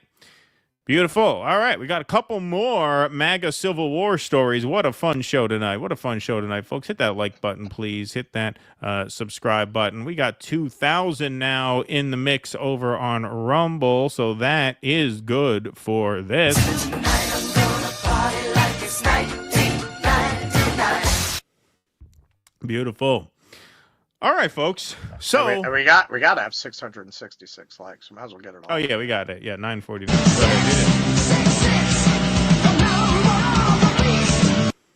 Beautiful. Back from the road says Elon spouting race essentialist nonsense. The cup of fascism overfloweth. Thank you very much. Let's see here. What happened here? Sorry, I realized that. World Shaper says, you guys are missing out on Adrian Dittman, an X-account some people say is Elon Musk's alter ego with a voice modulator. Yes, I've heard that. I haven't looked into that. These were beasts of segments. As you can see, that first segment was 58 slides. So I felt like... I felt like an old school journalist, going through the public records to try and find all this shit, right? Trying to put that one together, but I have heard of that. Yes. Let's see. Gareth Richmond, thanks for the $5. Russell nailed 100% woke nonsense is a psyop for chuds. Absolutely. Conor McGregor was not my friend. Says that tweet made me chortle. Real supervillain level stuff. LMAO. Yeah. Absolutely. You have no idea how I'll go to the mat. I'll go to war over this. Unbelievable. All right, folks, so we've been covering the MAGA Civil War. We talked a whole lot about Elon Musk in our previous segment, a little bit about Steve Bannon in a previous segment. One name we haven't mentioned yet, though, hardly mentioned, Vivek Ramaswamy, because don't forget, he's the other half of Doge. So Vivek chimed in on this conversation in what is not only the tweet of the year, in my opinion. This tweet really is the tweet of the decade. This is the tweet of the era. This is totally mask off. Vivek Ramaswamy chimes into this whole H-1B visa debate. The reason top tech companies often hire foreign-born and first-generation engineers over native Americans, quote-unquote, isn't because of an innate American IQ deficit, a lazy and wrong explanation. Well, gee, thanks for that. Thanks for that. A key part of it comes down to the C word, culture. This is unbelievable. This is really, you talk about chutzpah. Tough questions demand tough answers. And if we're really serious about fixing the problem, we have to confront the truth in big capital letters. That's his big thing. America's got to pull its pants up. A guy who got richer. He's going all Cosby on us. He's saying white people have to pull their pants up. That's what he's saying. This guy, his big catchphrase is truth, as we'll see. This is a guy who got rich peddling a fake Alzheimer's drug. It's truth. Yeah. Our American culture has venerated mediocrity over excellence for way too long, at least since the 90s and likely longer. That doesn't start in college. It starts young. A culture that celebrates the prom queen over the math Olympiad champ or the jock over the valedictorian will not produce the best engineers. Okay. So far, this is a long way of saying I got no pussy in high school. That's so far. That's what I'm getting from this. Okay. I'm sorry. As somebody with the longer cultural memory here, this is completely fucking ass backwards. Nerds became the cool ones around the 90s when the country was wired for the internet. And they became the rich tech lords. It became sexy to be a nerd. Sandra Bullock, believe it or not, she was considered kind of a representation of this shift towards a kind of nerdy sex symbol. When she first became a star in the 90s, she was considered kind of emblematic of this shift, kind of like nerdier being sexy. When I was a kid, what you're describing was much more the case. That being like an athlete was the cool thing to be. You're saying being the really smart computer guy who's going to make $1 billion hasn't been more the cultural ideal for at least 20 years? It's total bullshit. Yeah. Well, he goes on. A culture that venerates Corey from Boy Meets World, or Zack and Slater over Screech in Saved by the Bell, or Stefan over Steve Urkel in Family Matters will not produce the best engineers. Fact, this is a sort of sidebar, I know multiple sets of immigrant parents in the 90s who actively limited how much their kids could watch those TV shows precisely because they promoted mediocrity. And their kids went on to become wildly successful STEM graduates. Oh, this is too good. This is too good, I tell you. What did we do to deserve such a Christmas present? More movies like Whiplash, fewer reruns of Friends. Okay, and I just want to point out, Whiplash, I don't think he's an aesthete. I don't think he's talking about its aesthetics. I think he's talking about its message. So basically a movie about how an absolutely deranged teacher tortured this kid for years and traumatized him into doing a great drum solo. Right. This is what he wants to do to America. This is what he's saying to America. Well, everybody needs to be subjected to the teacher in that movie. Right. You have to live in fear of overbearing and abusive authority figures. You have to find no joy and pleasure in your life whatsoever because you're here only to produce. Yeah, everyone needs a J.K. Simmons in their lives. Exactly. More movies like Whiplash, fewer reruns of Friends, more math tutoring, fewer sleepovers. Hey, that's a campaign slogan for you in 2028. Yeah. Vivek, more math tutoring, fewer sleepovers. More weekend science competitions, fewer Saturday morning cartoons. More books, less TV. More creating, less chilling. More extracurriculars, less hanging out at the mall. Talk about a dated reference. Americans don't hang out at the mall Everyone's anymore. going to the mall. Yeah, absolutely. Most normal American parents look skeptically at those kinds of parents. More normal American kids view those kind of kids with scorn. If you grow up aspiring to normalcy is what you will achieve. Well, what's wrong with normalcy? Like, what's wrong with being a normal person? But again, this whole thing is describing like America in 1985. Well, the mall especially. Yeah. Yeah, but the whole vision that, kids are being ostracized for being too science and math talented. This Revenge of the Nerds days he's going back to. Like, it's been a very long time since people looked at it that way and didn't go, oh yeah, I better hook up with that one. That one's going places, right? Like, that's the way to make money now. Now close your eyes and visualize which families you knew in the 90s, or even now, who raised their kids according to one model versus the other. Be brutally honest. Normalcy doesn't cut it in a hyper-competitive global market for technical talent. And if we pretend like it does, we'll have our asses handed to us by China. I was watching, I don't want to take credit for this idea because I was watching Jimmy and Kurt cover this, and they made a good point. If communism doesn't work, why would we get our asses handed to us by China? That's supposed to be an anti-competitive country that stifles innovation and crushes, personal incentives and really dulls the human edge of creativity. So why are they eating our lunch if their system is so bad and ours is so great? Why is that even a fear? Well, and actually, some people, I don't know if you have any tweets to this effect. Justine Bateman tweeted out something to this effect. It's generally been the take that Asia doesn't invent a lot of things. They improve on our inventions because their culture is that rigid. And we tend to have a more creative culture because we have a looser, we encourage more spontaneity and self-expression. Interesting. He goes on, this can be our Sputnik moment. We've awakened from slumber before, and we can do it again. Trump's election hopefully marks the beginning of a new golden era in America, but only if our culture fully wakes up.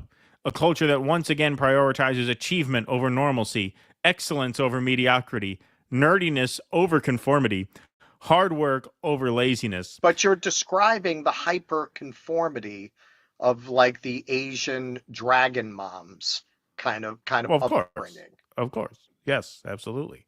Absolutely.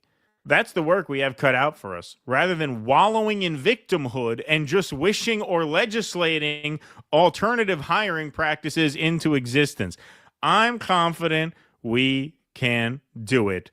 American flag, American flag. Where the fuck do you get the balls? Yeah, right, exactly. So Mike Cernovich says, the Woodstock generation managed to build out aerospace. The one before went to the moon. America was doing great. Underlying your post is that we were all living in squalor until being rescued by H-1Bs. Then why did everyone want to come here? Yeah, now he responds, that version of America, the one that used to embody unbridled exceptionalism, is exactly what we want to return to. That's a point about culture, not immigration policy. But that was a pretty decadent and loose and undisciplined culture, right? Talking about the Woodstock generation. I mean, like, what are you even talking about at that point? Yeah, and the people like Steve Jobs that really built Silicon Valley came out of this kind of nerdy, hippie, and environmentalist basically, right? Scene in San Francisco. Yeah, exactly. I mean, I don't know his biography that well, but I always thought they were basically like hippies, right? They were like hippies, yes. Yeah, more or less. Yeah. Okay, so I had an observation. They were like, you see elements of this still in Silicon Valley. They were like these. This is where libertarianism and the hippie ideal kind of come together. They came together in Silicon Valley, like the idea of living off the grid and away from the government and doing your own thing. It wound up melding together. Right, that's Silicon Valley. That's where Burning Man came from. That's what Burning Man is. It's tech bro hippieism. That's what it is. Exactly. So I chimed in here. Notice Vivek has essentially the same contempt for American culture as the Davos people. There you go. To the billionaire class, we're all useless eaters. See, we like to see the right wing likes to say, whoa, Klaus Schwab calls us useless eaters. Vivek thinks you're a useless eater too. They're all the same. Right. We exist only to serve them. Stop watching cartoons. Stop hanging out with friends. Stop going to the mall. You should be hitting the books and reading and studying and torturing yourself because you have to produce for us. Right. You are fuel for our machine. You are food for our business. That's what you are. To Elon, Vivek, Klaus Schwab, and Bill Gates, we're all the same. And to us, they should all be the same.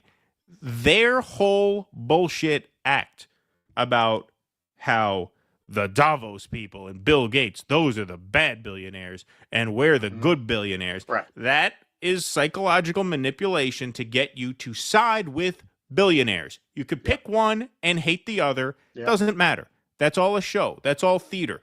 This guy ran around this country for 2 years talking this kind of shit. Truth.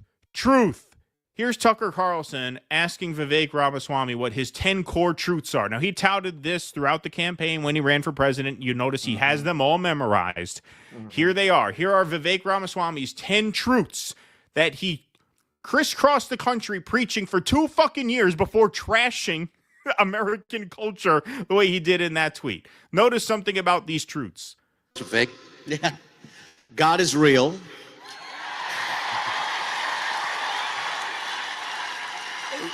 There are 2 genders.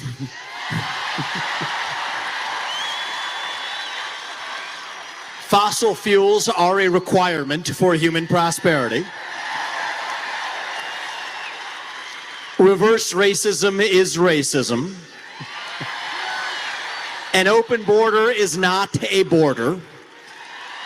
Parents determine the education of their children. The nuclear family is the greatest form of governance known to mankind. Capitalism lifts us up from poverty. There are 3 branches of government in the United States, not 4. And the U.S. Constitution is the strongest and greatest guarantor of freedom in human history. So there's the 10. I love that. I love that. No, there are more. There are more. You're fat. You're lazy. You're stupid. You have too many friends. And there is no cure for Alzheimer's, even though I tried to trick investors into thinking that I had somehow found it. But my book editor said 10 is best. You need a big round number. So I only went with the first 10. 15 would be no good. Notice most of those 10 are culture war. Yep. He is an anti-woke crusader. He traveled the country venerating American culture, celebrating traditional American values, because he thought that branding himself the patriotic, anti-woke, God-fearing, there are only 2 genders, drill baby drill, American, that is a way to trick the MAGA base, who he was trying to cut into to run for president, into siding with one set of billionaires as opposed to the New World Order billionaires. They all have more money than you could ever imagine. Think of what a billionaire is. Look at how Nancy Pelosi lives, with her refrigerator full of the ice cream and the, going to get her hair done maskless. Look at how a movie star lives who's worth $150 million. They live like fucking kings. A $1 billion is 1,000 million. To have $1 billion is to be 6 times as rich as Nancy Pelosi. To be Elon Musk is to be 400 times richer than that. They exist in a different world. They are in a different strata. And the culture war is a way for them to create false differences, meaningless differences between each other, so that you pick one over the other and don't ask the more systemic, more urgent question: why do these people have hundreds of billions of dollars and such power over our lives? And this lays that to bear in a way that I've never seen before. This guy crisscrosses the country for 2 years, lauding American culture, the Iowa State Fair, right? All this fucking bullshit. And then when his place in the economic hierarchy is got a corn dog. Yeah. The second his place within the economic hierarchy is called into question, what does he do? He trashes the culture and says, well, it's your fault. It's your fault. Pull your pants up. He does a Bill Cosby against the whites. Okay, and I want to address these a little bit. All right, so the God is real thing. I mean, that's not a politics. I'm not knocking that. I mean, that's not a politics. That's a personal theological thing. If you believe so much, well, it's certainly not objectively true. Sure, and if you believe so much in the Constitution, you should appreciate separation of church and state, and you should not be putting that forth as part of a political platform. There are 2 genders. What you mean is there are 2 sexes, which I agree with. Part of the problem that I have with the extreme parts of that movement is that actually I find it very regressive. The idea that if you don't express yourself in a traditionally masculine or traditionally feminine way, then you must not be the sex you were born as. It's not a question of gender. It's a question of sex. But again, this on both sides is meant to gin up a furious argument about fucking nonsense. Well, that's why he says that, because both sides need this issue. If he said there are 2 sexes, that would be a statement of fact. 2 genders is a politically charged statement that creates a culture war. Right.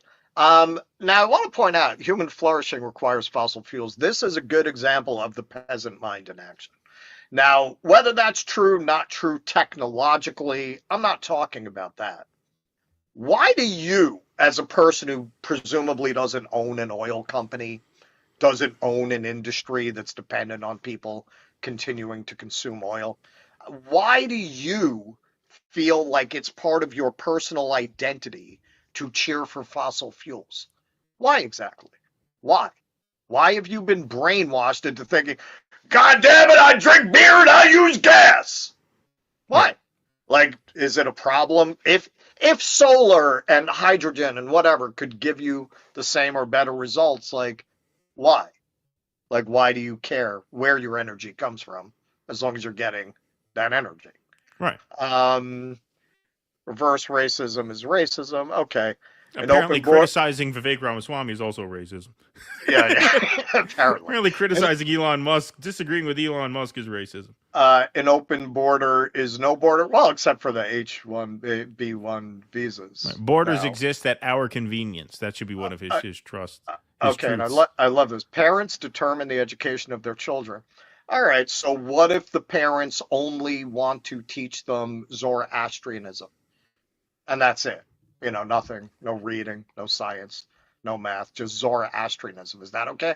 Because that doesn't seem to jive with what you just said about how everybody needs to be hitting the books and working 24 hours a day to compete in a global marketplace. How would that work with parents determining the education of their children? And don't get me wrong, I think there's a balance there. I think parents have a right to have some input. But do you really believe that parents determine the education of their children? Or is that one of those, again, it sounds good. Right. It's this big culture war. War. It's culture war. He's a culture warrior until his money is called into question. All right, so there are 3 branches of the U.S. government, not 4. So what's the 4th branch? Because it looks to me like fucking oligarch scumbags like you were the 4th branch. Yeah, right. Exactly, yes. That's not the 4th branch? The U.S. Constitution is the strongest guarantor of freedoms in history. Well, then how did we produce you? Right. Well, how did we produce you? How did we produce Elon? How did we wind up with a government where guys like you that no one elected are able to decide which bills pass if the Constitution is working so well? So, yeah. But hold on a second. So you skipped over capitalism lifts people up from poverty. And I know you made a mistake doing that, but I wanted to replay this because if you notice, that's the one that gets the least applause. Governance known to mankind. This is number 7. Woohoo! Capitalism lifts us up from poverty. There are 3 branches of government in the United States. Very weak applause for capitalism lifts us up from poverty. Even on the Tucker Carlson speaking tour, very little applause for that. Maybe that's why the other 9 truths are what they are. Because maybe he knows that people are not really sold on this whole capitalism thing. So we better tell them God is real and 2 genders and nuclear family this and fossil fuels that. They need that. Right, exactly. That's what makes that's the glue that keeps it together. Right. If they didn't have DEI, if they didn't have the gender, if they didn't have the men and women sports, they'd have to invent it. Exactly. This is part of why I've been so vehement the entire time we've had this show that we cannot attach ourselves to these things because that's what they hide behind instead of having a politics. Right, it makes it much easier for them to obscure what they're actually about. So capitalism lifts people out of poverty. That's news to people all over this country, man. I'm probably going to spend a couple of months in Buffalo. I was there a couple of years ago. Fucking place is empty. Yep. You want to see, look, Canada, I understand their system is kind of collapsing. They've moved towards neoliberalism. Nonetheless, you can't completely turn it into the hellscape that is America overnight. So it was amazing riding over the bridge from Buffalo to, I don't remember the name of the town that's right on the other side of the bridge. But you're in Buffalo, it's like crumbling factories, like literally bricks falling down onto the old railroad tracks. You ride across the bridge, it's like, in Penny Lane, there is a farmer with it's like, it's all clean, no potholes, no nothing. Like you can just see it from one side of the bridge to the other.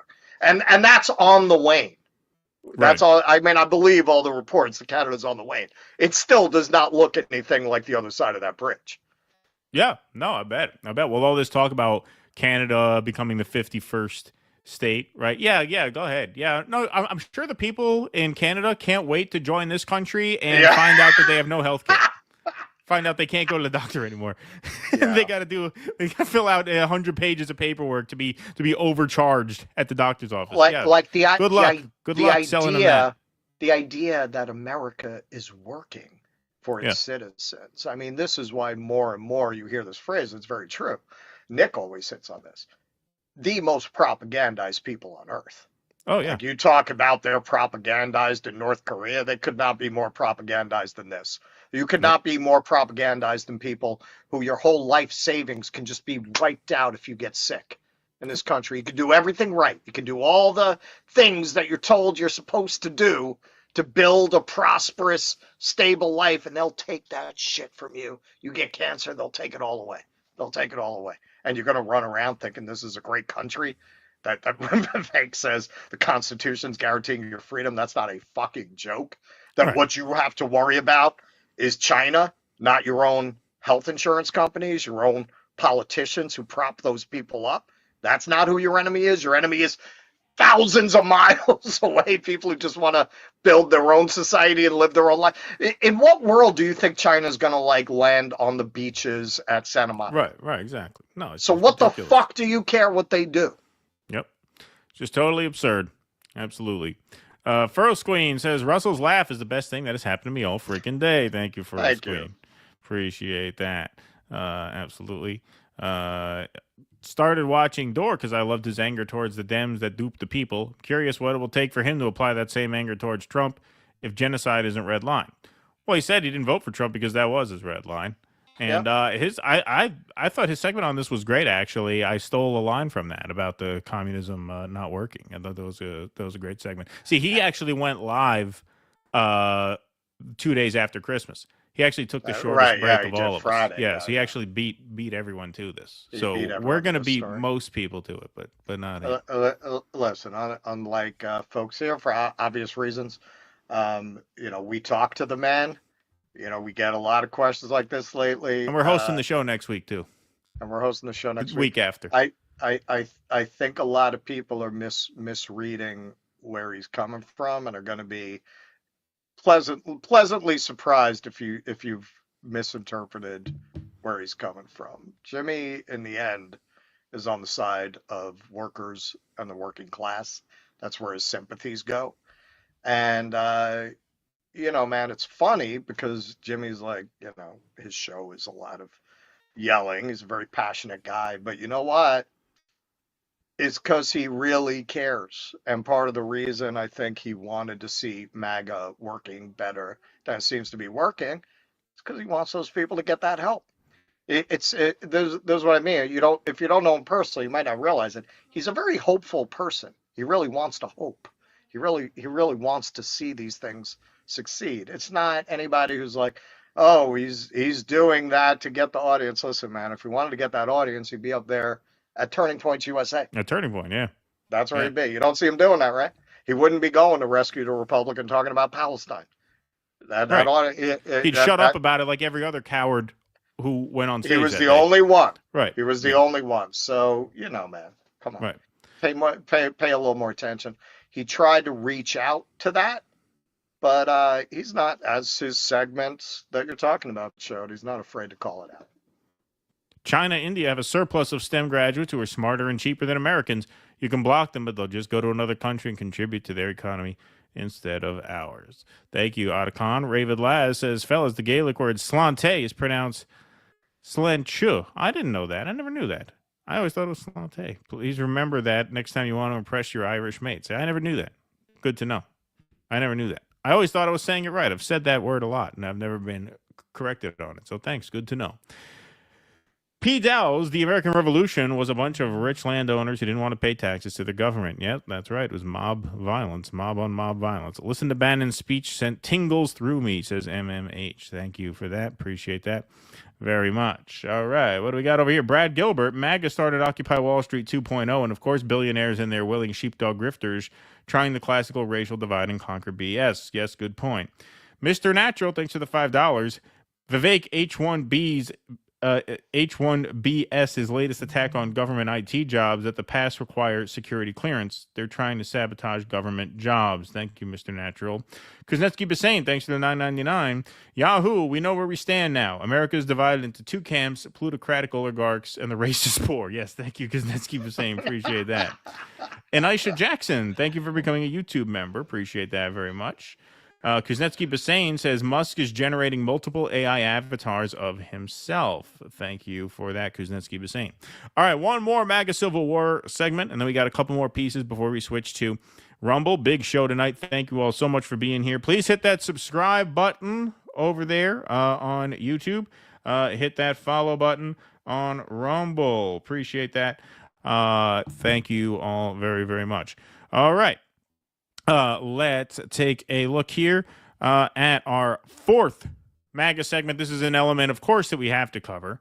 The free speech elements. Don't forget, Twitter's a free speech platform, is it not? Well, Elon Musk accused of censoring conservatives on X who disagree with him about immigration. Again, just a bundle of presents under the tree. This whole story just could not have gotten any better. So here he is. Tech billionaire Elon Musk faced accusations of censorship Friday from fellow conservatives after several prominent right-wing accounts who had criticized Musk's views on immigration said that they subsequently lost access to premium features on Musk's social media app, X. At least 14 conservative accounts said late Thursday or Friday that X had revoked their blue verification badge, cutting them off from a variety of premium features, including the ability to monetize their accounts through subscriptions and advertising revenue sharing, according to a review conducted by NBC News. Some accounts said the number of those affected was far higher. The accounts were all still active Friday, but without access to monetization features. Some of them said they worried about their ability to keep posting. Musk and X did not respond to requests for comment on Friday, but on Thursday night, about an hour before some conservatives started complaining about losing access to X's premium features, Musk posted what he called a reminder on X. He wrote that the site's algorithm automatically reduces the reach of a user if they're frequently blocked or muted by other credible users. Who might be an other credible user? Who might be... What is an account on X do you think might pull some weight with the algorithm? Could be maybe Elon Musk, is my guess. So here's the tweet in question. Just a reminder that the algorithm is trying to maximize unregretted user seconds. Whatever the fuck that means. If far more credible verified subscriber accounts mute or block your account compared to those who like your posts, your reach will decline significantly. At least 3 of the affected X accounts have more than 1 million followers each, including the accounts of Ryan Fournier and Laura Loomer. Fournier, a co-founder of Students for Trump, said he had had a blue verified badge on the social media app since 2016. He wrote on X that he had, quote, no clue why he lost it this week. He did not immediately respond to a request for comment. Premium subscriptions on X include several benefits, such as increased prominence in the replies to other accounts' posts and the ability to apply for sharing ad revenue. Loomer, a far-right activist and close Trump ally, said that X had demonetized her, cutting off her ability to collect subscription fees and other revenue on the site, and had revoked her blue verification checkmark about 2 days after she began criticizing Musk over tech industry visas. So here she is, breaking. Elon Musk has removed my blue checkmark on X because I dared to question his support for H-1B visas. Notice she has not gotten it back. The replacement of American tech workers by Indian immigrants, and I question his relationship with China. Looks like Elon Musk is going to be silencing me for supporting original Trump immigration policies. I have always been America first and a diehard supporter of President Trump, and I believe that promises made should be promises kept. Donald Trump promised to remove the H-1B visa program, and I support his policy. Now, as one of Trump's biggest supporters, I'm having my free speech silenced by a tech billionaire for simply questioning the tech oligarchy. Elon has decided to retaliate by removing my blue check and demonetizing me. I guess he really doesn't believe in free speech. After all, follow me on Truth Social with the link. Surprise! So there she posts the picture, the screenshot of her blue check under review. Breaking again. Elon Musk also just canceled all of my subscriptions, meaning the people who she had paying per month or whatever, and sent a message to all of my subscribers saying Laura Loomer deactivated her subscriptions as a way to demonetize me. That's a lie. I didn't do it. Why would I cancel my own subscriptions? Breaking again. Elon Musk has now also taken away my character limit, so I can't post longer posts. I paid for premium too. He locked my ability to have premium after taking away my blue check tonight. So much for free speech. Not only that, I have now also been banned from being able to purchase premium. So now he won't even let her buy back the ability to write long posts. We are always told to buy premium. But if you criticize immigration, you get your premium check taken away, and you also get banned from being able to buy premium. Pure censorship. MAGA has been silenced. So somebody tweets at her, hey, Laura Loomer, replies are now being hidden from your posts. So now the people who comment are being shadow banned. Full censorship of my account simply because I called out H-1B visas. This is anti-American behavior by tech oligarchs. What happened to free speech? Elon Musk. Wake up, sunshine. That's right. You didn't mind when he was doing this to leftists. Right. Exactly.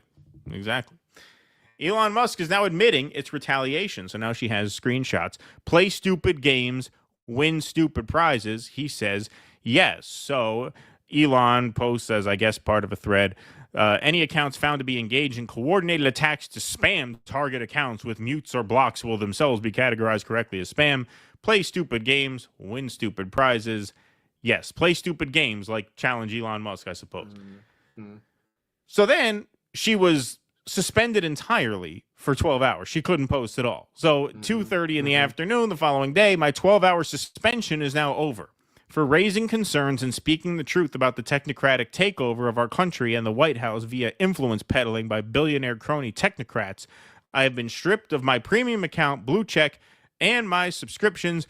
Your account is locked. Now, they locked her account. We have determined you have violated the X rules, so we've temporarily limited some of your account features. So which X rules did she violate? They claim that this post here violated the X rules against posting private information. So they're claiming that she doxed Sriram, the AI guy. What is this? Why did you donate to Kamala Harris's presidential campaign less than 1 month before the 2024 presidential election? You didn't even vote for Trump. Now you want to infiltrate his administration. Have you seen this, real Donald Trump? I'll make sure. So then she links to some things that X then flagged her for doxing.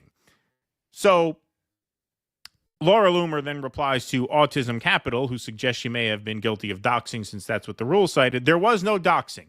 FEC records are public info. The address was blurred out. So she was able to access the donation information through public records, and she blurred out his address so that she didn't give any sensitive information. I have screenshots of it. Also, I thought David Sachs said it wasn't the right person. There was a back and forth between her and David Sachs. So what is it? Did I dox his associate or did I not? Can't say I doxed him and then also say it's not him. Okay, so there you could see she really had monetization turned off, replies hidden, suspended entirely for 12 hours. She was not able to buy back her long posting privileges by paying for the premium account. So this is what is really funny about this. This is what I love about it. This is the cherry on top of the sundae here, is now a lot of the MAGA influencers are trying to spin this as some sort of divide and conquer psyop, right? Charlie Kirk says, if I was a smart... Yeah, right, exactly. Yeah, Catman says, if I was a smart leftist, I would go all in on trying to create a schism between MAGA and tech world. We must resist this. It's an op. Everything's an op. Everything's an op. It's an op. Our coalition will naturally have differing opinions. Together, we beat the Democrats in November, and now together, we will save America. She replies, the tech bros did this to themselves. It's not a psyop. This is just big tech billionaires treating MAGA like the peasants. Where have you guys heard that before? They think we are and always have thought we are. We are peasants to them. Peasants to them. Look, even Laura Loomer sees the light. Oh. Look at that. We are peasants to them. Gunther Eagleman, the fake news media is trying to divide us. Don't let them. Cat Turd tries to downplay. I blame all the fighting on X this week on eggnog. People get crazy when they drink that shit. Ha, ha, ha, ha. So I quote tweeted him. I think it's more that your whole movement was exposed as a fraudulent billionaire-run op designed to trick the working class into celebrating their own degradation. I think it has more to do with that than it's a psyop. See, that's the other really funny part of this is like the MAGA influencer people. They are now really nervous about this because they're afraid this is going to fracture MAGA, because if it fractures MAGA, they have to take one side, and if they take one side, they're going to lose all of the revenue that comes with the other side. So they're like, it's less hey, money. you know, It's less money that less way. money, less money that way, right? Because if Yeah. you have to take a position on a controversial issue, the people who disagree are liable not to support you financially anymore. So they're very, very horrified at having to actually like have a spine and say what they think, lest it cost them a few shekels. So they're like, hey, you know, Elon's got a point. So do you guys. Hey, this is divide and conquer. This is the fake news. It's the media doing this to us. Let's all kind of come together. Quite hilarious. But there you have it. Laura Loomer really feeling the wrath of the free speech Elon Musk there. Just going all out and not even hiding it. I mean, not even hiding it. Coming up with a bullshit doxing penalty, which was based on a public record search, where she blurred out the address of the person in question, who might not have even been the person she was looking for. No premium access, no blue check. I mean, wow. Wow.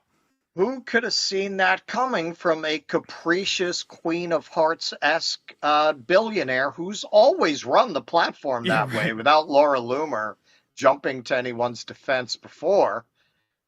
She wouldn't have minded it if he had done it to, say, Max Blumenthal or somebody. Right, exactly. I don't think she'd be making a big issue out of, oh, I'm canceling my subscription in protest. But now you see what you're dealing with. For MAGA, this is becoming a very bittersweet victory. In the words of that great philosopher, Mr. Spock, sometimes having a thing is not as pleasing as wanting. Illogical, but often true. Yes. All right. Well, you got it. You got it. You won it. All right. Well, now, very quickly, the people who were standing up in front of you and celebrating American values, now you found out who you've got. You just got the other wing of Davos. You got the edgier wing of Davos. And in the end, if you look at Vivek's 10 principles there as 10 noble truths, that's just a 21st century update of Reagan. None of this is new. Right, None of this is new.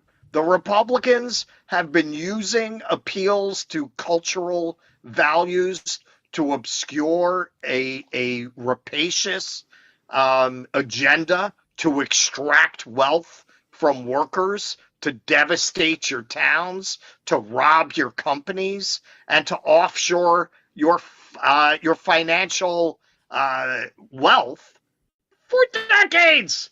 For decades, to offshore your jobs. This is what Clinton signed NAFTA, but Bush was the one who originally tried to pass it. None of this is new. The Republicans have been hiding behind culture wars since at least Reagan. I mean, Nixon trolled in that territory too.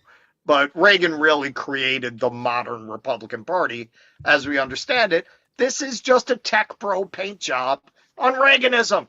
That's it. They've been fucking you like this for over 40 years. You didn't win anything.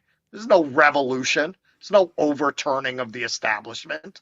They changed the face of the establishment to something that would make you think you won something. Exactly. And this is what I mean when you talk about the impulsiveness of these people and the God complex that these people have. Like, Elon Musk knows his brand is that X is now free speech. And then you just blatantly retaliate over someone who's clearly not breaking any rules except getting under your skin by disagreeing with you on this issue. What are the consequences going to be? Right. They own everything. Yep. They own everything. They have this shit. The only way, and I say this to our MAGA friends, to people who have been had by this movement, to disaffected liberals, our base probably, our core audience probably doesn't need to hear this, but it's always worth reminding folks anyway. You are not going to vote your way out of this.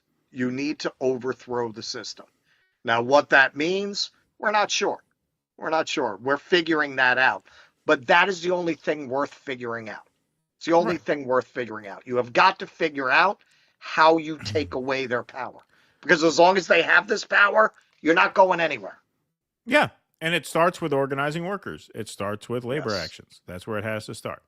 Because they're the only ones who actually have something at stake. Elon Musk has nothing at stake. Elon Musk, why would he care? Why would he care? Right. All right, let's do a Rumble Premium read, and then we will continue on with the program. Jake will do the scroll after this. I'll just give you a chance to set that up. This sponsorship is from Rumble, and it's one that's incredibly important to the survival of the company. When Rumble first started in 2013, they built the platform for the small creator. They didn't censor or have biases. They were fair and treated all creators equally. No one thought platforms would censor political conversation or censor opinions on COVID, but they did. Facebook admitted they fell to pressure from the Biden and Harris administration. Rumble did not. They held the line, and they were attacked daily for giving shows like us a voice to talk to audiences like you. They're attacked in corporate media, attacked by governments like France, and they're attacked from brand advertisers who refuse to work with them. Corporate America is fighting to suppress speech, and Rumble is fighting to preserve it. But Rumble will not survive with brand advertisers since they don't get much of them. So watching our show on Rumble is the most they could ask from you. But if you really believe in the fight and if you have the means, one major way you can help Rumble survive is by joining Rumble Premium, which is the ad-free version of the Rumble platform, by the way. So join the community that believes in the First Amendment and believes in our human right to free speech. Rumble is offering $10 off with the promo code STUDIO when you purchase an annual subscription. So go to rumble.com/premium and use promo code STUDIO for that $10 discount. Like I said, if you have the means and believe in the cause, now's the time to join Rumble Premium. If you don't have the means, or of course just happy if you watch us on the platform.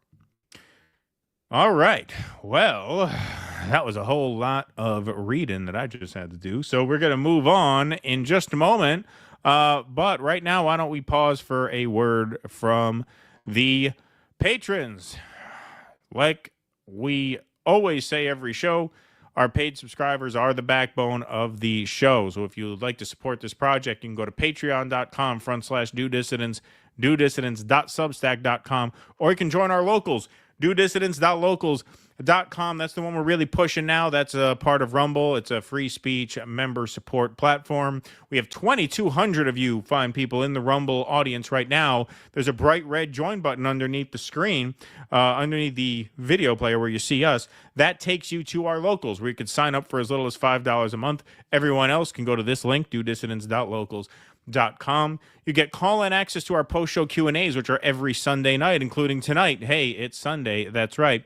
You also get live stream access to our full-length pre-recorded interviews. We are doing one tomorrow. You also get access to our film club night. We're doing a film club night tomorrow, so double header for paid members tomorrow. A whole lot of content you guys are getting tomorrow. One during the day, one at night. Name up and lights on the scroll, live stream access to special live events, Russell's Walking Tours, our arts festival, which we're going to do next year. We did live shows in New York City this past year. You get live stream access to all of that. So you get a whole lot for just $5 a month. And tomorrow you will get 2 special presentations. The first is an interview, and the second is a film club night. So Russell, why don't you tell us what we're in for tomorrow if you are one of the cool kids and you sign up to join our Patreon, our Substack, or our locals. Tomorrow, we are doing Miracle on 34th Street. For a film club, yes. For a film club, because that movie is very interesting. All the movies in that period are kind of interesting. Very often, there's a kind of New Deal backdrop going on. There's a whole conversation about capitalism and how you make capitalism work, or whether capitalism can work. Probably my favorite line in that movie is... of all the isms in the world, the worst of them is commercialism. Commercialism. So, right. The whole plot of the movie is kind of this socialist allegory, right? That you can have good capitalism with socialist restraints. So they come out with this whole plan for how everyone can make money, everyone can be prosperous by taming the demon of competition. Very often the villains in these movies in this period are these conspiring fat cats, as you see in Mr. Smith, goes to Washington, or even in the classic It's a Wonderful Life, Mr. Potter kind of represents the bad capitalist. So it's very interesting in these movies. They're trying to negotiate support for capitalism with hatred of greed, of bad capitalism. They tend to be allegories against bad capitalism and love letters to good capitalism. So I think we can have a lot of fun. It's in the season, and just stopping as we go and kind of analyzing what the movie is trying to say. All right. And our interview. Our interview tomorrow is with the author of We the Poisoned, Mr. Jordan Sheridan. I will tell you, if you haven't read the book, he told me you're going to hate it because it's going to make you furious. And he's not wrong. I hate it in the best way. It's just, you know, when you watch one of these Revenger movies, you know, part of the whole thing is you fantasize about what's going to be done to the villains, right? You get invested. Oh, yeah, man, he's got Clint Eastwood's going to ride in there with his horse and fuck him up. That you find yourself thinking that as you read it, but if you know the story, you know nobody comes in on a white horse at the end of this story. It's horrible. It's horrible. I must say, and obviously being in this space, I read a lot of material in this area.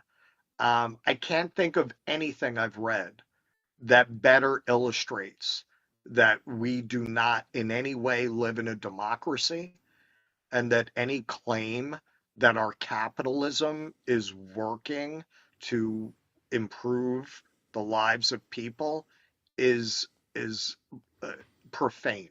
It's profane to even suggest such a thing when you've got a country where the events that Jordan describes so well in that book could even transpire without these people even really paying a price. They murdered the people in this town. They destroyed their children, their lives, killed people for a crackpot scheme to make money off a pipeline that they didn't really need. It was just a get-rich scheme that they were told over and over again, yeah, you can't use that water, man. It's poison. It's poison water. You've had Dow and GM dumping chemicals in there for 100 years. People can't drink that. They had a water plant from the 50s. It's infuriating when you read it. And really, if you weren't radicalized already, most of our audience probably is, but if you weren't, that book will do it. That book will do it. So I'm really looking forward to talking to Jordan about that tomorrow. Yeah, it's a hair-raising book. I'm about halfway through. I will finish it by tomorrow afternoon when we do it. I've been, listening on the audiobook. And, just meticulously researched and just hair-raising. I mean, just really harrowing. So that's what we got tomorrow. That's going to be, we will let you know the time. We have the time, but we'll let you know the time. So sign up, dodissidents.locals.com. You'll get live stream access to that tomorrow, and then we're going to premiere that interview probably New Year's Day. So we'll probably premiere that Wednesday. And also, you don't have to super chat it. We do take some questions from the audience, not super chat basis. We'll grab a couple. Yeah, and, I'm sure Jordan will be good with taking them. All righty, cool. So that's a doubleheader tomorrow. So sign up, dodissidents.locals.com. All that for $5. Tomorrow alone is worth $5, not to mention everything else you get. All right. Hey man, so we forgot, but I logged out. So yeah, you just got to log. Yeah, you got to load your video back in. All right, so I'll take some super chats while you're doing that. Philip Blair, speaking of American Indians, 134 years ago today was the Wounded Knee Massacre, December 29th, 1890. Nearly 300 Lakota Sioux people murdered in cold blood. Thank you, Philip Blair. Tusker says protectionism, isolationism is an interference in the free market. Yep, exactly. Thank you, Tusker. Kyler Bleeker, thanks for the $5. While is Al-Aqsa flood a deliberate pretext for wider war by Western assets? Max Blumenthal dismissed it. Brian Berlitic has always implied. Yes. Well, that's what did we just do? We just did the Candace Owens Piers Morgan thing. I mean, that's what she suggests. I don't think that is unreasonable. I mean, to the extent that people have dismissed it or have not embraced it, you have, especially if you're, a journalist and not just shit talkers like Russ and I. You know, you got to have more evidence to go on before you can actually claim that. But I don't think it's necessarily unreasonable. Gangrene Thumb, thanks for the $5. Who hires a person willing to work cheaper? Who makes that business decision to extend the offer letter? Well, of course, Elon, Vivek, those types. Here comes Bannon with the chair, says Eric Torres. Thank you, Eric Torres. Appreciate that. Pete Sweet says MAGA should know history doesn't repeat but rhymes. First action dictators like Hitler, Stalin did was to purge allies and confidence first before going after their critics and enemies to settle scores. Kuznetsky Bassane, thank you for that, Pete Sweet. Kuznetsky Bassane says, where are you? Great show, unique insight. I've become less peasant with every DT podcast. Thank you, Kuznetsky. Appreciate that very much. Eric Suarez says, invite Professor Richard Wolff sometime to talk about it. Oh, we'd love to talk to Richard Wolff. Yeah, that'd be great. I would love to meet him. I've never met Richard Wolff. Settle H1B visa the way it's meant to be. Vivek, Elon, Bannon, and POTUS in a DWTS dance-off. May the biggest ego and moves win. Give America what it wants, bitches. Dancing with the Stars, Doge edition. Thank you. Cooper says, a lot of deplorables in your chat. Well, we love them.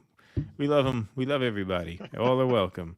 I mean, that's what it's about. It's about having these conversations. Yeah. The Elon meltdown and the Mangione case are finally getting some people to wake up. It's always been us versus them, not left versus right.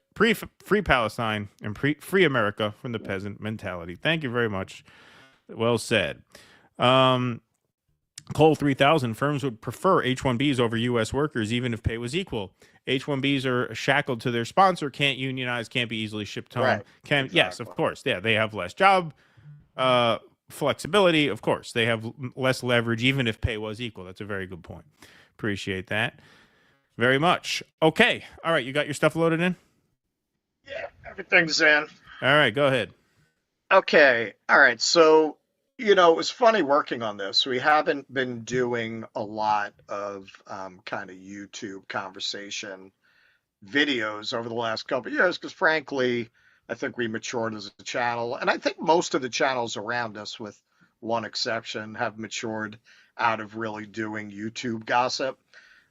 We always, even back when we did it, had the principle there has to be a broader point to doing it. It can't just be, look what this one said about that one. Right.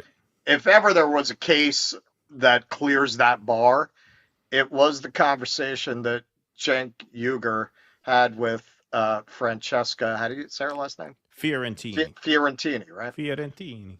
Yeah. All right. I always thought she was very talented. I haven't seen her work in a while, but even back when she was doing AJ, I always thought she was very good. She's a little bit Libby, but she does as good a job holding Cenk to account in this video as anyone who's not going to just straight up say, this is about the money. This is about jumping out in front of the parade. She's not going to go that far. She still works for them. And politically, she's still aligned. She's not quite as radical as we are. But on the whole, she does a very good job in this interview. So let's take a look at the first clip. I happen to agree with Elon and Vivek on that issue. I was going to ask you, actually. Okay, so this is Cenk is with them on the HB1 visas. Her comments here, I must say, this is one segment where she doesn't cover herself in glory. She seems to, on the one hand, accuse MAGA of being racists for being against the visas, and on the other hand, point out the wealth of Vivek and Elon as a possible motivating factor. So she doesn't seem to know what she thinks. Yeah, but first of all, hey, there I am agreeing with Elon and Vivek. Why? Because they agree with us on H-1B So this is about HB1 visas and allowing high-skilled professional immigrant workers who work in tech to be allowed in. The MAGA base says that that's obviously immigration and they want to cut down on that. But Elon and Vivek, again, two millionaire and the richest man on earth, want that. Does that not fly in the face of some of what you've been saying about the base and how the base is actually great and the base is great at populist ideas? One of those populist ideas, Cenk, is mass deportations, is stopping any migration is getting people out of this country. Yeah.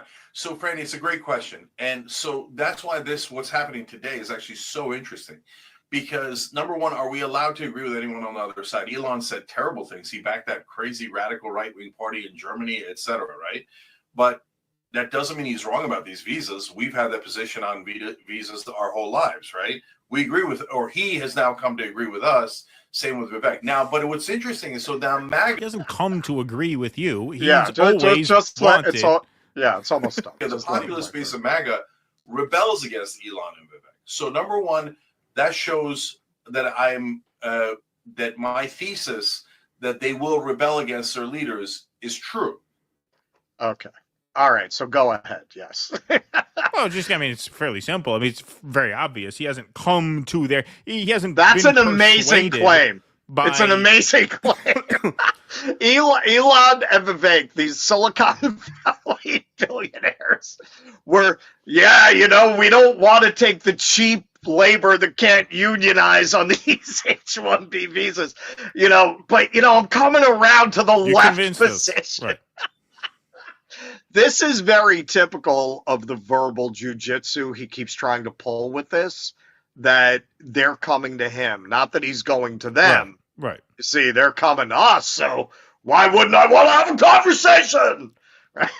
It's just, that was one of the stupidest claims he makes in this interview. They came around to the left point of view on this, and it's so muddy. So what do you mean? Because that's an anti-racist position? Is that what you're saying? She doesn't seem to know what she thinks about that. At first, she leans into the racism, then she points out that they're billionaires who want this, and then she characterizes the MAGA base as being racist for being against it. Okay, so we've spent most of this show showing the contradictions going on in the MAGA movement. You want to see the contradictions going on among the liberal left. There you go. They can't even figure out how to talk about this. Right. Because on the one hand, this is clearly a tech overlord Silicon Valley billionaire agenda, which she nods to. But then she can't help but fall back on, but that's not why they have an issue with it. They have an issue with it because MAGA is racist. And Cenk is basically, his take is, the billionaires came to the left position that we need to get more cheap labor that can't unionize. Right. So they came to us. I'm not actually going to them. And they're a bunch of cracker-ass crackers, but at least they rebelled. What the fuck are you two talking about? What does that whole segment even mean? What are you? I don't think either one of them could explain it to you if you asked them. Right. All right. So moving along. On the right, you guys do a great job. All right, so this is where Cenk, he went to Turning Point and really, really sucked off Catman here, which Francesca rightly points out. Of coalescing, okay? So you do a couple of things well. You work together well, and you're more welcoming, if I'm being honest. We're glad Cenk's here, right, everybody? And a lot of people on the left know this as well. If you agree with MAGA 5%, the answer you get is welcome, right? Come join us, right? On the left, if you disagree 5%, they go, get out of here, you're a right-winger, you're a fascist, right? But if you push enough people out and you guys welcome enough people in, eventually you win the popular vote. That's what I warned them about, and that's what happened, right? Okay, so there you are, and Yeah, love it. Stick with 100% of what I just said there. I'm 100% right about that. So nailed it. Here's what happens. A couple things. He asks you about left-wing media and why there isn't more left-wing media, which already, as you are there, in the sort of kingdom of turning points, is like, that's such a dig. Like, why are you guys so weak is effectively what he's saying. And instead of pointing out the way that TPUSA has been bankrolled by Republican mega donors out of Chicago and many other places for years now, and talking about how the Daily Wire was funded by the fracking brothers, the Wilkes brothers. Now they're fishing for new, investors, whatnot, but that there is so much money on the right. He handed this answer to you on a fucking platter, and all you said was, you know what? You guys are really good at being welcoming. People just like you. Cenk. Okay, so she gets into You're talking something to me all else. wrong. It's the wrong tone. All right, so just to address that, because so many of us in our particular space came out, are disaffected former Bernie bros, we're very focused on exposing hypocrisy on our own side and pointing out that, for example, Cenk took that 20 million of Katzenberg money. We don't spend as much time getting into who funds Turning Points and who funds Daily Wire, partly because if you're on the left, we just assume that. We just assume that they're being funded by their own shadowy billionaires. It's amazing to me, if you want to talk about Trump, people are going to go on about Soros, who don't mind Miriam Adelson owning Trump body and soul. It bothers you that Citibank picked Obama's cabinet. It doesn't bother you that Miriam Adelson picked Trump's. So, of course, she's absolutely right. And she's absolutely right that, hey, that would be the thing to bring up there, right? Well, how do you guys afford all this? Who pays for this? But you'd never get invited back. You'd never get invited back, right? And that's really where he's coming from. And that's what I'm saying. She does a very good job, better than I've seen anyone else do, of interrogating him and even touch on his motives. But there are places she just won't go. Yeah, she's going pretty hard for someone who works for him. That's like harder. That I would be more afraid of my boss than that. I mean, like, my first job was at a Pizza Hut. I walk into the Pizza Hut. This place fucking blows. All right, give me a fucking apron. I'll make some of your bullshit pizza, you stupid bitch. You're you a fucking hypocrite. Yeah, right. Exactly. Yeah, talk to my manager like that. Yeah, that's quite ballsy.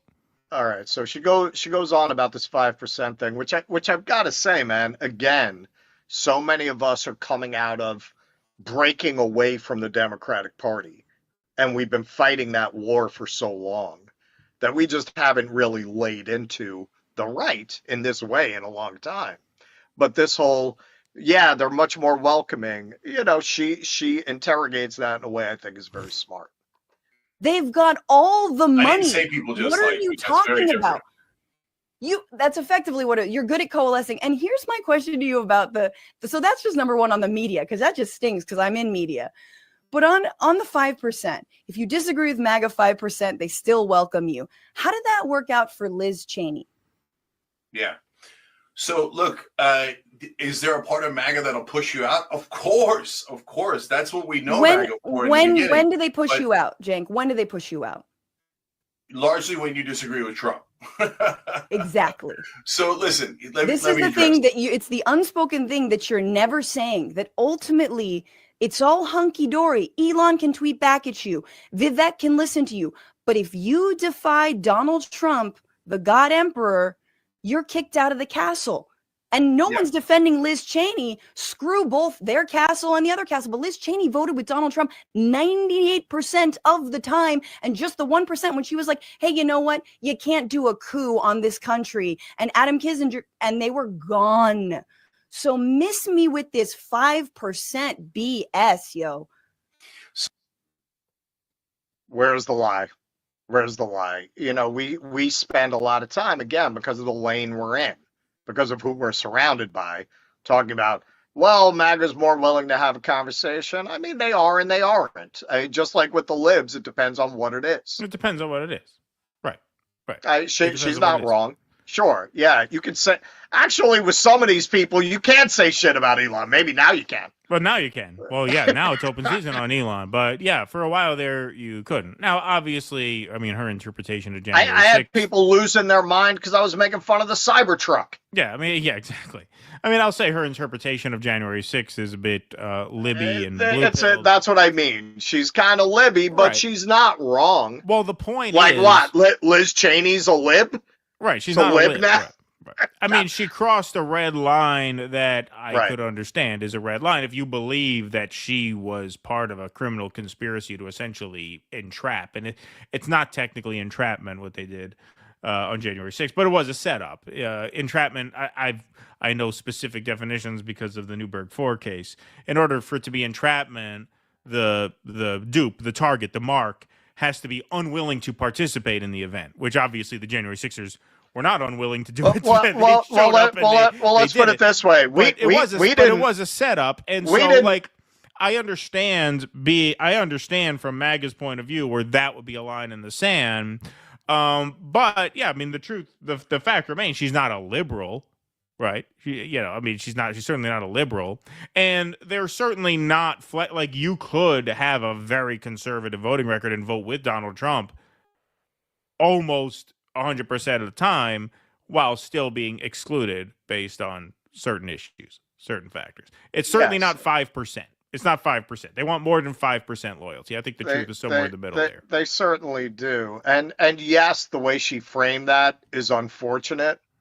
But hey, we've been pretty sympathetic about January 6th. We were among the few left podcasts that were sympathetic to the people who were being prosecuted from the beginning. Right. From the beginning, not as things evolved. From the beginning, you were really screaming about excessive prosecution. Yeah, they're overcharged. I always thought they were overcharged. Overcharging from the beginning. From the very start. And at the same time, when we said during the election season, now people are waking up a little. When we said, yeah, I mean, Donald Trump's didn't do anything for you the first time. You're an op. You're an op. Who's paying you? Like a better example would have been Mitch McConnell. Because Mitch McConnell, yeah, he's had his dust-ups with Trump over his personality and that. But Mitch McConnell, I mean, look what Mitch McConnell did for him. I mean, Mitch McConnell is all about power politics. Mitch McConnell got Amy Pancakes through at the last second there. Right. He pulled that together, and that's why you have no more Roe v. Wade, which was a huge win for the conservative movement. So yeah, I mean, he has a tenuous relationship with Trump, and so they fucking hate him. Even though politically he's done a whole lot for them and has been overall pretty fucking loyal to Trump. That would have been a better example than Liz Cheney, because Liz Cheney crossed the red line where I can understand they would draw it there. Mitch McConnell will be a better example, but the point remains: they demand more than 5% loyalty. Well, that's what I'm saying. Like she's kind of lib, which is unfortunate. But overall, I think she did a pretty good job. As good a job as anyone who Cenk is going to be willing to do an interview with is going to do. And he's her boss. I mean, that. Yeah, and he's her boss. Well, at the end, they really get into it. We're not doing that section, but at the end, they really start spilling the tea on all the people who have gone through TYT that Cenk attacks now, and how she's afraid she's going to be next. And yeah, we're not covering that. That is the kind of thing we don't want to do. That's just gossip and personality. If you're interested in it, it's like the last 20 minutes or so.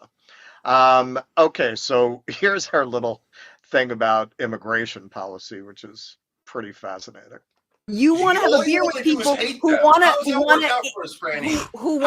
put people in mass deportation camps. They want to deport. You think we're going to get put in camps? You sound. All right. Anyway, you think I sound crazy? They're starting with Chinese people. That's my fucking family, dog. Like, what are you talking about? Their family. Did you know that just before the Han Dynasty, there was the famous Fiorentini Dynasty? I don't know if you knew that. Yeah, they don't teach that in communist school. It's the branch of the family that brought pasta back to Venice. Exactly. I know she's probably Chinese on her mother's side. I'm joking. I know we're gonna get shit in the chat. The Fiorentini's her father's name, but yeah, her mother's Chinese. I guess that much. Trying to do a funny show, trying to keep the jokes going. Okay, they're going to start with Muslims. They're going to start with my people. Okay, if they start at all. Yeah, stop hiding behind vulnerable communities. I'm hiding behind vulnerable communities. Yes, you are. You're using I'm them as standing in front of vulnerable communities. James, what are you doing? What are you doing? I'm in front of vulnerable communities. I'm the most endangered friend. By tweeting at Elon Musk? Oh, yeah, you're in front of vulnerable communities, all right, Ralph. Can hardly even see them behind you. Please, don't help me. Come on, James. This is so sad. All right. That you want to talk about fucking with your boss, because we were laughing over that. I'm standing in front of vulnerable communities. Jason, what are you doing? What are you doing? I'm in front of vulnerable communities. I'm the most endangered, Franny. By tweeting at Elon Musk? Please don't help me. Come on, Jake. This is so sad. I mean, I credit where credit is due there. But again, here, I mean, they're both pretty fucking all over the place. Her thing, I mean, she's really representing that ultra lib point of view. Oh yeah, no, there's nothing wrong with the immigration system. There's no reason that anyone could be upset about it except for racism. That could be the only motivation. Cenk, I don't know what the fuck he's even talking about. You're standing out in front of vulnerable communities. How? In what way? What is he even talking about? No, I mean that line. I mean you talk about just kowtowing to the Trump base. I mean, you would hear Rush Limbaugh say a thing like that. You would hear Ann Coulter say a thing like that. That was her main critique of liberals, is that they hide behind vulnerable communities, right? I mean that's basically what he's saying there, and I don't even know what kind of sense that makes in this context. And this is the irony of this, like. And I've gotten into this before. When Trump won the first time, the world was relatively stable compared to now. The stakes were relatively low compared to now. Right. It's not to say there weren't horrors going on. There are always horrors afoot, but relative to now, where you got World War III cooking ultra hot on two flames and getting pretty hot on the China burner as well, you have Donald Trump set to inherit a genocide on day one, which, as far as I'm concerned, he owns on day one because he has advocated for it. It's not like he's stuck with a hot potato that he's got to manage. No, he's been for it. So on day one, that's now his. He now owns that. The war in Ukraine, he's promised to end in 24 hours. Every move he's made since winning has signaled he's going to go back on that promise. As she mentioned, mass deportations. This time, unlike last time, you're talking about real shit going down when Trump wins this time. You're talking about Trump inheriting a genocide this time. Last time when Trump won, the most interesting thing going on after he won was that you had a bunch of libs, including, ironically enough, Cenk Uygur, insisting that his election victory was some sort of Russian plot to undermine the United States. So 8 years ago was the time to see about forging common ground with MAGA and extending an olive branch. This time, the task is to do what we're doing, which is to expose MAGA as a fraudulent movement at the top levels and to convince the rank and file that, unfortunately, despite a lot of you guys coming into that with good faith, have been had. So we're going to take the depressed libs and the burned MAGA people and try to build a bottom-up populist coalition based on what we consider to be left values and left economic ideas. But we are going to pick up the pieces from a fractured system. Now is the time to do that. Now is not the time to kiss MAGA's ass, because MAGA owns this genocide in 22 days. Right. You want to be, you want to be yucking it up with Charlie Kirk while Donald Trump is sending the bombs to wipe out what's left of Gaza? You really want to be standing on that stage? You really want to be sitting on that stage when that's happening? No, you don't. Well, I mean, he's such a bullshit artist that anyone who makes that point, he's going to say, I was telling these guys. I was telling them the whole time. Right. Look, was saying the exact opposite the whole time. Yeah. Right. The money is not in what you're describing. The money is in being a dancing monkey for Patrick Bet-Davis and for Charlie Kirk and for Tim Pool, so that you can have access to their audiences. Right. That's what this is about. It's not about movement building for him. And this is what I mean. she does as good a job as anyone that he's going to sit down for an interview with is going to do. Right. He's not sitting down with people like us who are Right. going to say things like that to Right. him. The big elephant in the room, aside from Cenk, the question that she will not ask. Hey, weren't you the prime example of the kind of censorious left person you're describing 5 minutes ago? Weren't you the one shouting down even people on the left as Putin puppets? You're screaming about people who do real journalism like Aaron Mate, accusing them of being treasonous. Wasn't that you? Right. Who was that until MAGA won? And she does in the next clip. She walks up to that as far as she can, as long as she's getting a paycheck from this guy. So let's take a look. Imagine if Kamala Harris had won. Okay, she wins. She wins the popular vote. She wins obviously the Electoral College. Incredible, first female president, blah, blah, blah, all this stuff. And Tucker Carlson started making all these rounds on really progressive leftist shows, went on Kyle's show, went on my show. I'm like, who the hell? Started reaching out and wanting to talk and wanting to come to agreement on things. What would that look like to you? Yeah, you know what? I did say that Kamala Harris was a DEI hire and she's basically a communist, but now I just feel like I've antagonized you and I'm here to break bread and let's talk and let's get stuff done. What would that look like to you? It would look surprising, but I wouldn't care. I'd find it interesting. Why? What does it look like to you?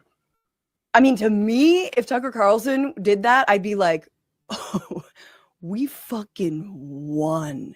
We won like crazy. We won so resoundingly. He's doing an apology tour because 3 ghosts visited him in the middle of the night and he's completely changed his tune because he wants to throw down with the winners. We are crushing it. And I saw in that moment, you want me to play it for you? When Charlie Kirk goes, "We're glad Cenk's here, everybody." And that was the feeling that I think a lot of right-wingers have when they look at you, Cenk, where they're like, damn, yo, we crushed so hard. Even this guy is turning now. And she's absolutely right. She's absolutely right. That's as close as she's going to come to calling him a grifter. But that's essentially what she's saying, right? And she's absolutely right. How do you think they read that at Turning Point?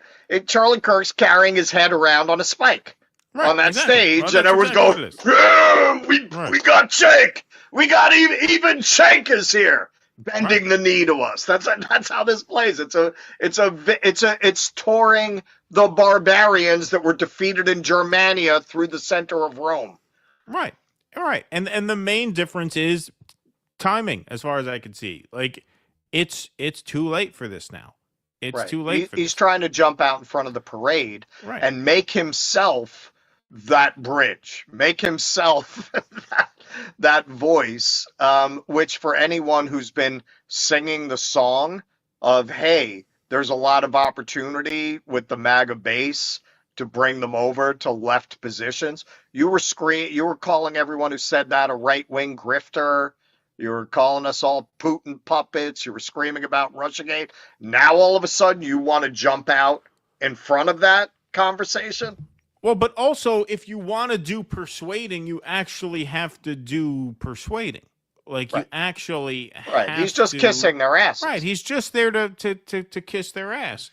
And the one time he tried to, start a conversation was because he was talking about the trans women in sports and things like that. Yeah, and he's like, okay, so I agree with the trans women in sports, but wouldn't you agree that they have the same constitutional rights to housing? And they didn't applaud at all. And what Charlie Kirk tries to bail him out, some of them did. What Charlie Kirk says is, what you're getting there is that there is no constitutional right to housing. Right. Yes. Right. And he was trying to make it like that's why they didn't applaud. Who knows the real reason? I have my suspicions. The point is, when he tried to do that, he fucking totally botched it, right? Because he's just not smart enough to do it. And the point is, that's not where you should be going. You shouldn't be indulging those culture war issues at a moment like this. At a moment when the Doge tech bro wing is now coming at odds with the more earthy, grubby populist wing. Now, to be fair, that Turning Point's appearance was before this whole thing broke out.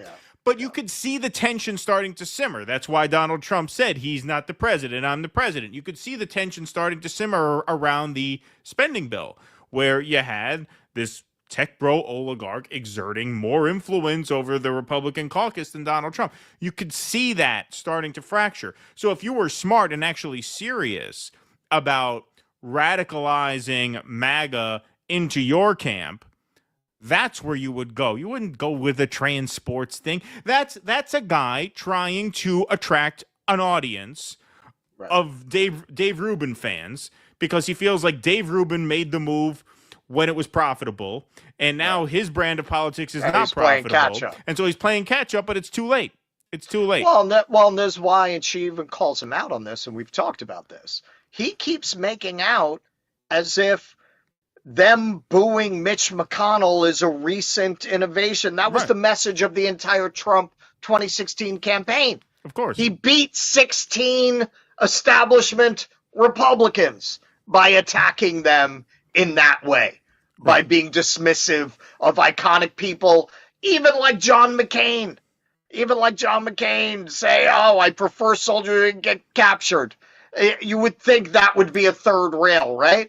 Like this, now you just realize that the MAGA base hates the entire Republican establishment? Like that, he's trying to justify why he just got there now by pretending that what he's describing is a recent phenomena, not something that's been present from the beginning. Exactly. Chipmunk, thanks to the $4.99, says, I'm running out of popcorn with all this MAGA infighting. Christmas is really a wonderful time, isn't it? Great show, and here's to a free Palestine. Absolutely. Thank you, Chipmunk. Hey, we did a little left infighting. There we go. Balance it out a little bit. Kuznetsky Bassane, thanks to the $4.99. We've had our asses handed to us by China because the U.S. has maintained a permanent war economy for 75 years. Yes, good point. Snork Y2K says another issue is that you have to have a non-white man on team to get a government contract. Now, Snork Y2K. German Condor, thanks for the $5. I think MAGA fracturing is a good thing. The scariest thing about the Democrats is how much in lockstep and circle the wagons. No, absolutely. Like, I give them credit for fighting back. 100%. Susanna, thanks for the $10. Excellent job, Keaton. I've gone over to your side, the dark side. Let's dance in the ashes. Well, thank you. I'll take it, I suppose. Thank you for that. Appreciate that. It's quite a ringing endorsement. Quite an endorsement. Yes, thank you.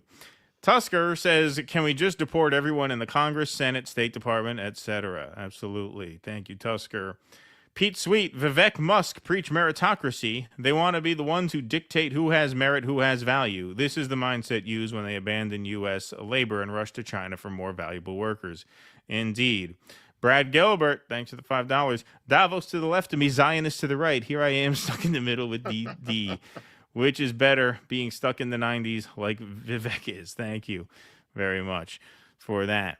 All right, let's go to some Rumble rants here. I am the Owl says, hey guys, been out of the loop for a while during the holidays. Hope you're well. How hard was it to decide between Daryl Cooper and Piers Morgan for Dissident of the Year? Early favorite for 25 is Vivek. You make a good point. We have not convened yet to make. Yeah, we got to have our summit and figure out the awards for this year. We're very busy tomorrow. It is a busy day. Got a busy week. Busy start to the new year. China and Russia have hybridized socialism, capitalism economies. For instance, both have socialized select supply chains in their economies to make their goods highly competitive globally. Thank you, Doc Durkin. In the mid-90s, after I graduated university, my lab tech jobs had about 50% foreigners on average. It was a very competitive environment. China Shill says everyone should have an uncle like Uncle from Jackie Chan Adventures. Jackie is also a comrade. Thank you, China Shill. Appreciate that very much. All right, folks, we got one more on the YouTube side, and then we have a couple of segments on the Rumble side, bit of a longer show. The Rumble segments are not that long. It was probably about 30 minutes worth on the Rumble side between the two segments and then the Q&A. So we'll be switching to Rumble after this segment. If you want to get a head start and head over there, dodissidents.com/rumble takes you to this live stream. There will be a 5-minute intermission after this segment. We'll finish up our super chats and then make the switch. But we got one more pretty quick one before we make the change. So, Russell, go ahead. All right. So that philosopher king, Joe Biden, is in his autumn years, his winter years, reflecting on his regrets as old men nearing death will. Biden reportedly regrets ending re-election campaign and says he'd have defeated Trump. Wow. Joe Biden regrets having pulled out of this year's presidential race and believes he would have defeated Donald Trump in last month's election, despite negative poll indications White House sources have said. I had him right where I wanted him. I have my sleeves rolled up. I was ready to go. Didn't numbers leak that their internal polling showed him losing 45 states? I think it was 400 electoral votes. So however it balanced out with the states, it was a 400 electoral vote route for Trump had he stayed in, which is way worse than Kamala did. Yeah, way worse. Yes. Yeah. As bad as Kamala is, she probably outperformed what Biden would have done. Well, yeah, with his melting brain. Because Kamala, look, they made $1.5 billion off of Kamala, right? Even though they lost all the swing states and lost the election, they were still able to go through the motions of doing the thing and paying people. And that comes with building out a certain campaign infrastructure to prevent you from losing states like the consultants Virginia, got paid. New Jersey, Illinois. Like, just going through the motions wins you those states. Biden wouldn't have even won those states. Biden would have lost Virginia. He'd have lost New Jersey. He'd have lost Illinois. Don't forget, Kamala only won Illinois by, I think, 4 points. He'd have lost there. Like, it would have been a Reagan-like bloodbath had he stayed in. Right. The U.S. president has reportedly also said he made a mistake in choosing Merrick Garland as Attorney General. You didn't even have the balls to get on the Supreme Court. You should have gone challenge McConnell to a duel if you were that kind of man. Reflecting that Garland, a former U.S. appeals court judge, was slow to prosecute Donald Trump for his role in the 6 January 2021 insurrection, while presiding over a Justice Department that aggressively prosecuted Biden's son, Hunter. Think about it. That is kind of a shitty pick. A guy who lets the guy off for January 6th but goes after your own son. I mean, from a loyalty perspective, it's about as bad as you could do. All right. Well, listen, honestly, he should count his blessings, because if you really went after the Biden family, they'd all be going to jail. Yeah. With just more than 3 weeks of his single-term presidency remaining, way to dig it in. Biden's reported rueful reflections are revealed in a Washington Post profile that contains the clearest signs yet that he thinks he erred in withdrawing his candidacy in July after a woeful debate performance against his rival for the White House, Trump, the previous month. We should really do like King Lear with, Biden and Kamala and AOC as the daughters. Right. The president stepped aside to be replaced as his party's nominee by the U.S. Vice President Kamala Harris after mounting pressure from fellow Democrats who cited polling evidence that appeared to show him heading for a near certain election drubbing from Trump, who was seeking a historic return to the White House as the Republicans' nominee. Harris's ascent to the top of the ticket led to a surge of enthusiasm and improved poll numbers, but ultimately ended in a decisive electoral college and popular vote defeat. While Biden and his aides have been careful not to blame Harris, they apparently believe the result would have been different if he had stood his ground, according to the Washington Post reporting. Now, let me just interject, because I read the Washington Post article that this is based on. I decided to run with this because it boiled it down for us in advance, and we didn't need all that other stuff. But that's a very Libby article. The article is very, Joe Biden was a great president, and he just didn't emphasize the wrong message. He focused on making speeches about democracy. He should have been talking about the economy, but he did great on everything, and he was transformative. And presidents presidential historians rank him 14th and Donald Trump last, and so the reporting in that article that they're not blaming Harris, take it with a grain of salt from the source. Well, yeah, homelessness increased, I think, 18% last year? Yeah, no, this is a love letter to Joe Biden. It very much presents him as a tragic figure who just had the wrong messaging. Right. It is a view disputed by many Harris supporters who blame the president for waiting too long before withdrawing, thus leaving the vice president with little time to mount an effective campaign. Well, she had enough time to mount an effective campaign when she ran for president and had to drop out because she was losing her home state by what was she, fifth?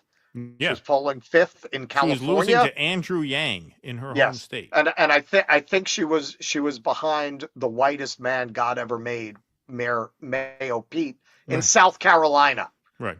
South Carolina. So yeah, you could have given her 2 years. She probably would not have won. They also point out that Biden's determination to seek a second term violated his 2020 campaign vow to be a transitional figure who would pass the torch after one term after steering the country away from Trump's presidency. Oh, I'm sorry. You thought the asshole who locked up 2 generations of mostly black and brown people in collaboration with segregationists for political expediency wasn't going to do the right thing? Right. You thought he was actually going to set aside his ego and put the country first. Interesting. Biden ran on the promise that he was going to be a transitional president and in effect have one term before handing it off to another generation. Richard Blumenthal, a Democratic senator for Connecticut, told the Post. I think his running again broke that concept, the conceptual underpinning of the theory that he would end the Trump appeal. He would defeat Trumpism and enable a new era. Now, this is something that's also interesting in the Washington Post article.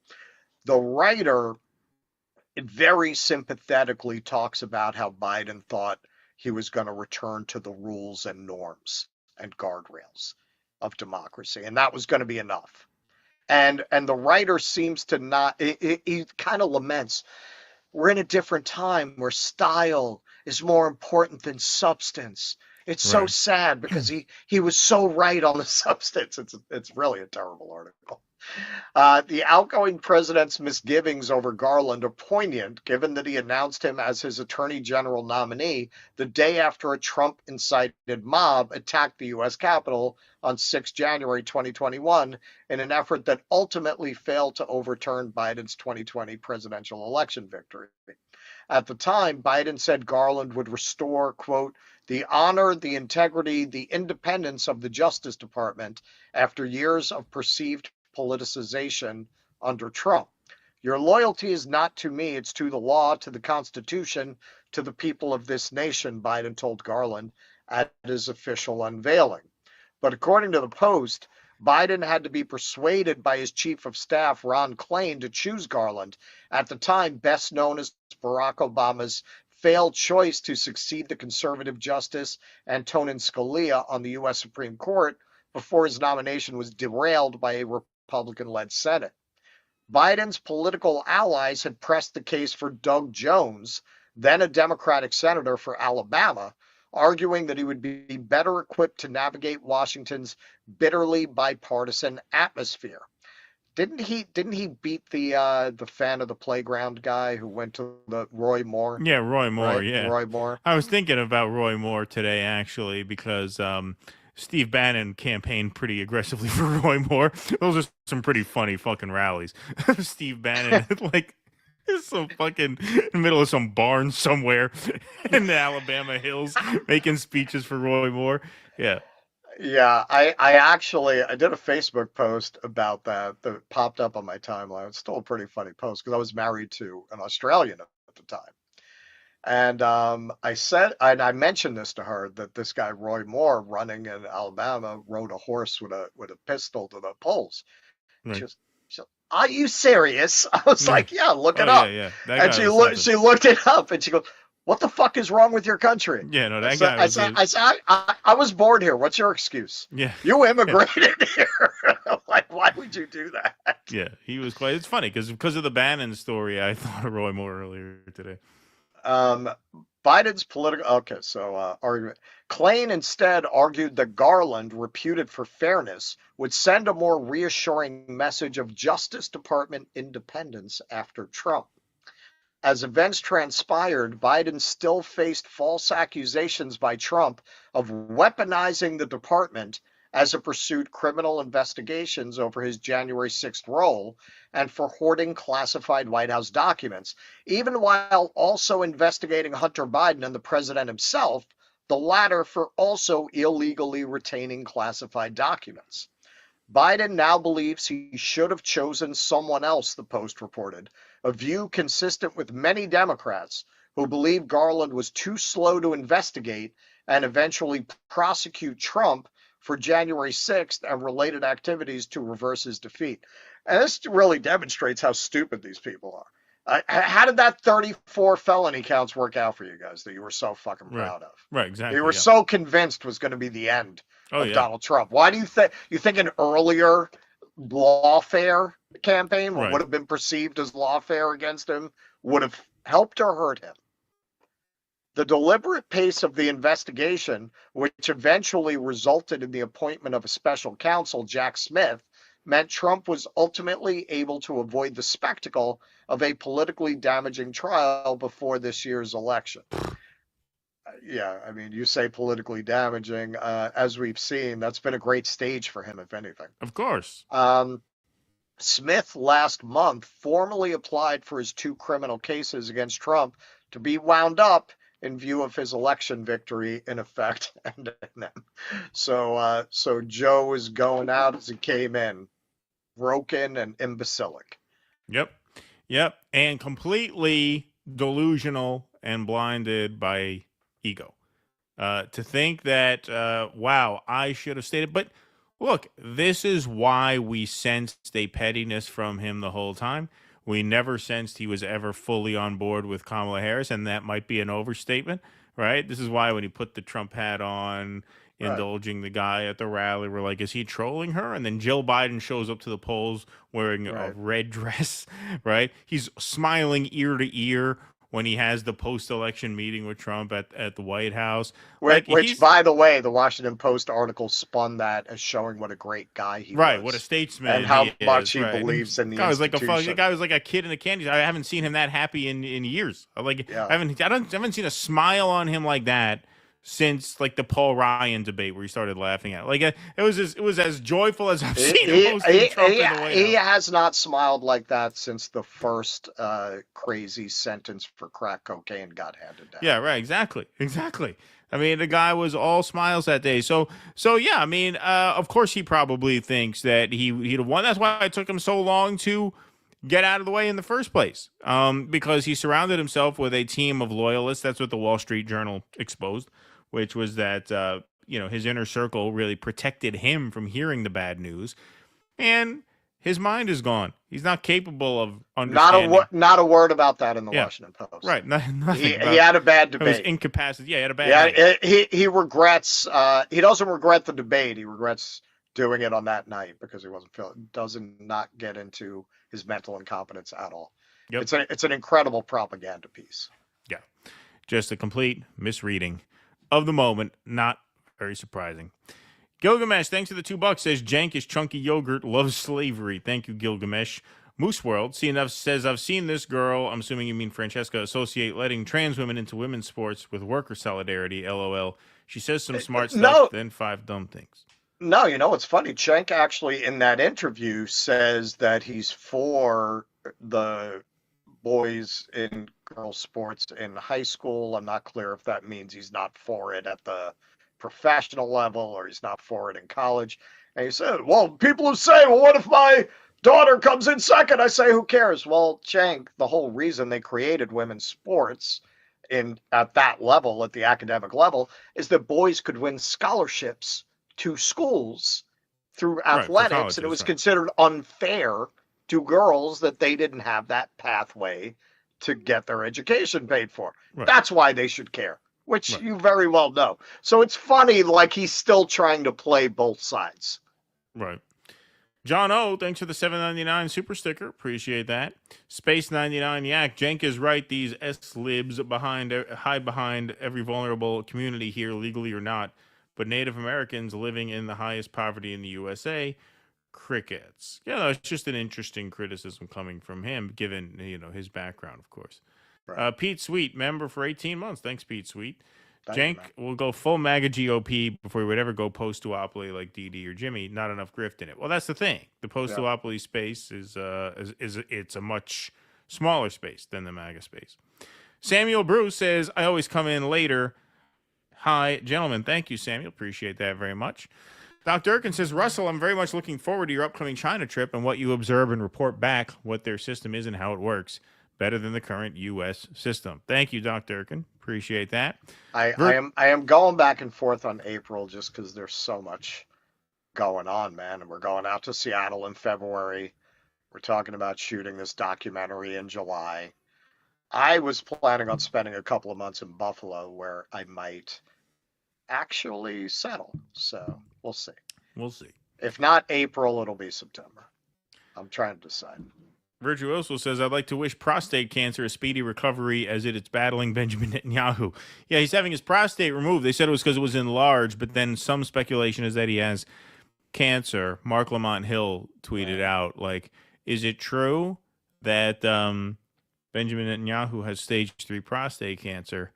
And I replied, I think prostate cancer has stage 3 Netanyahu. I think that's the problem. I think that's what you got going on there. So one less dick Tim Pool has to service. Yes. Hey, but speaking of that, we do have a Gaza story coming up on the Rumble side, and we have a very grisly police abuse story or prison guard abuse story coming up on the Rumble side. So some pretty intense material over there. Nothing too crazy, but we don't want to get any of our videos age restricted over here. So we're going to do our final 2 segments of the night over on Rumble.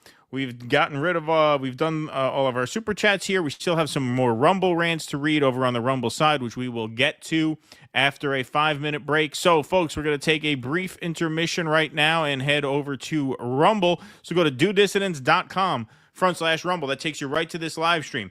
If you're in a area of the world, like France, for example, which does not allow Rumble, we are streaming to X right now. So you can go follow us on X and watch the rest of the stream there, as well as a backup in case Rumble is unavailable in your area.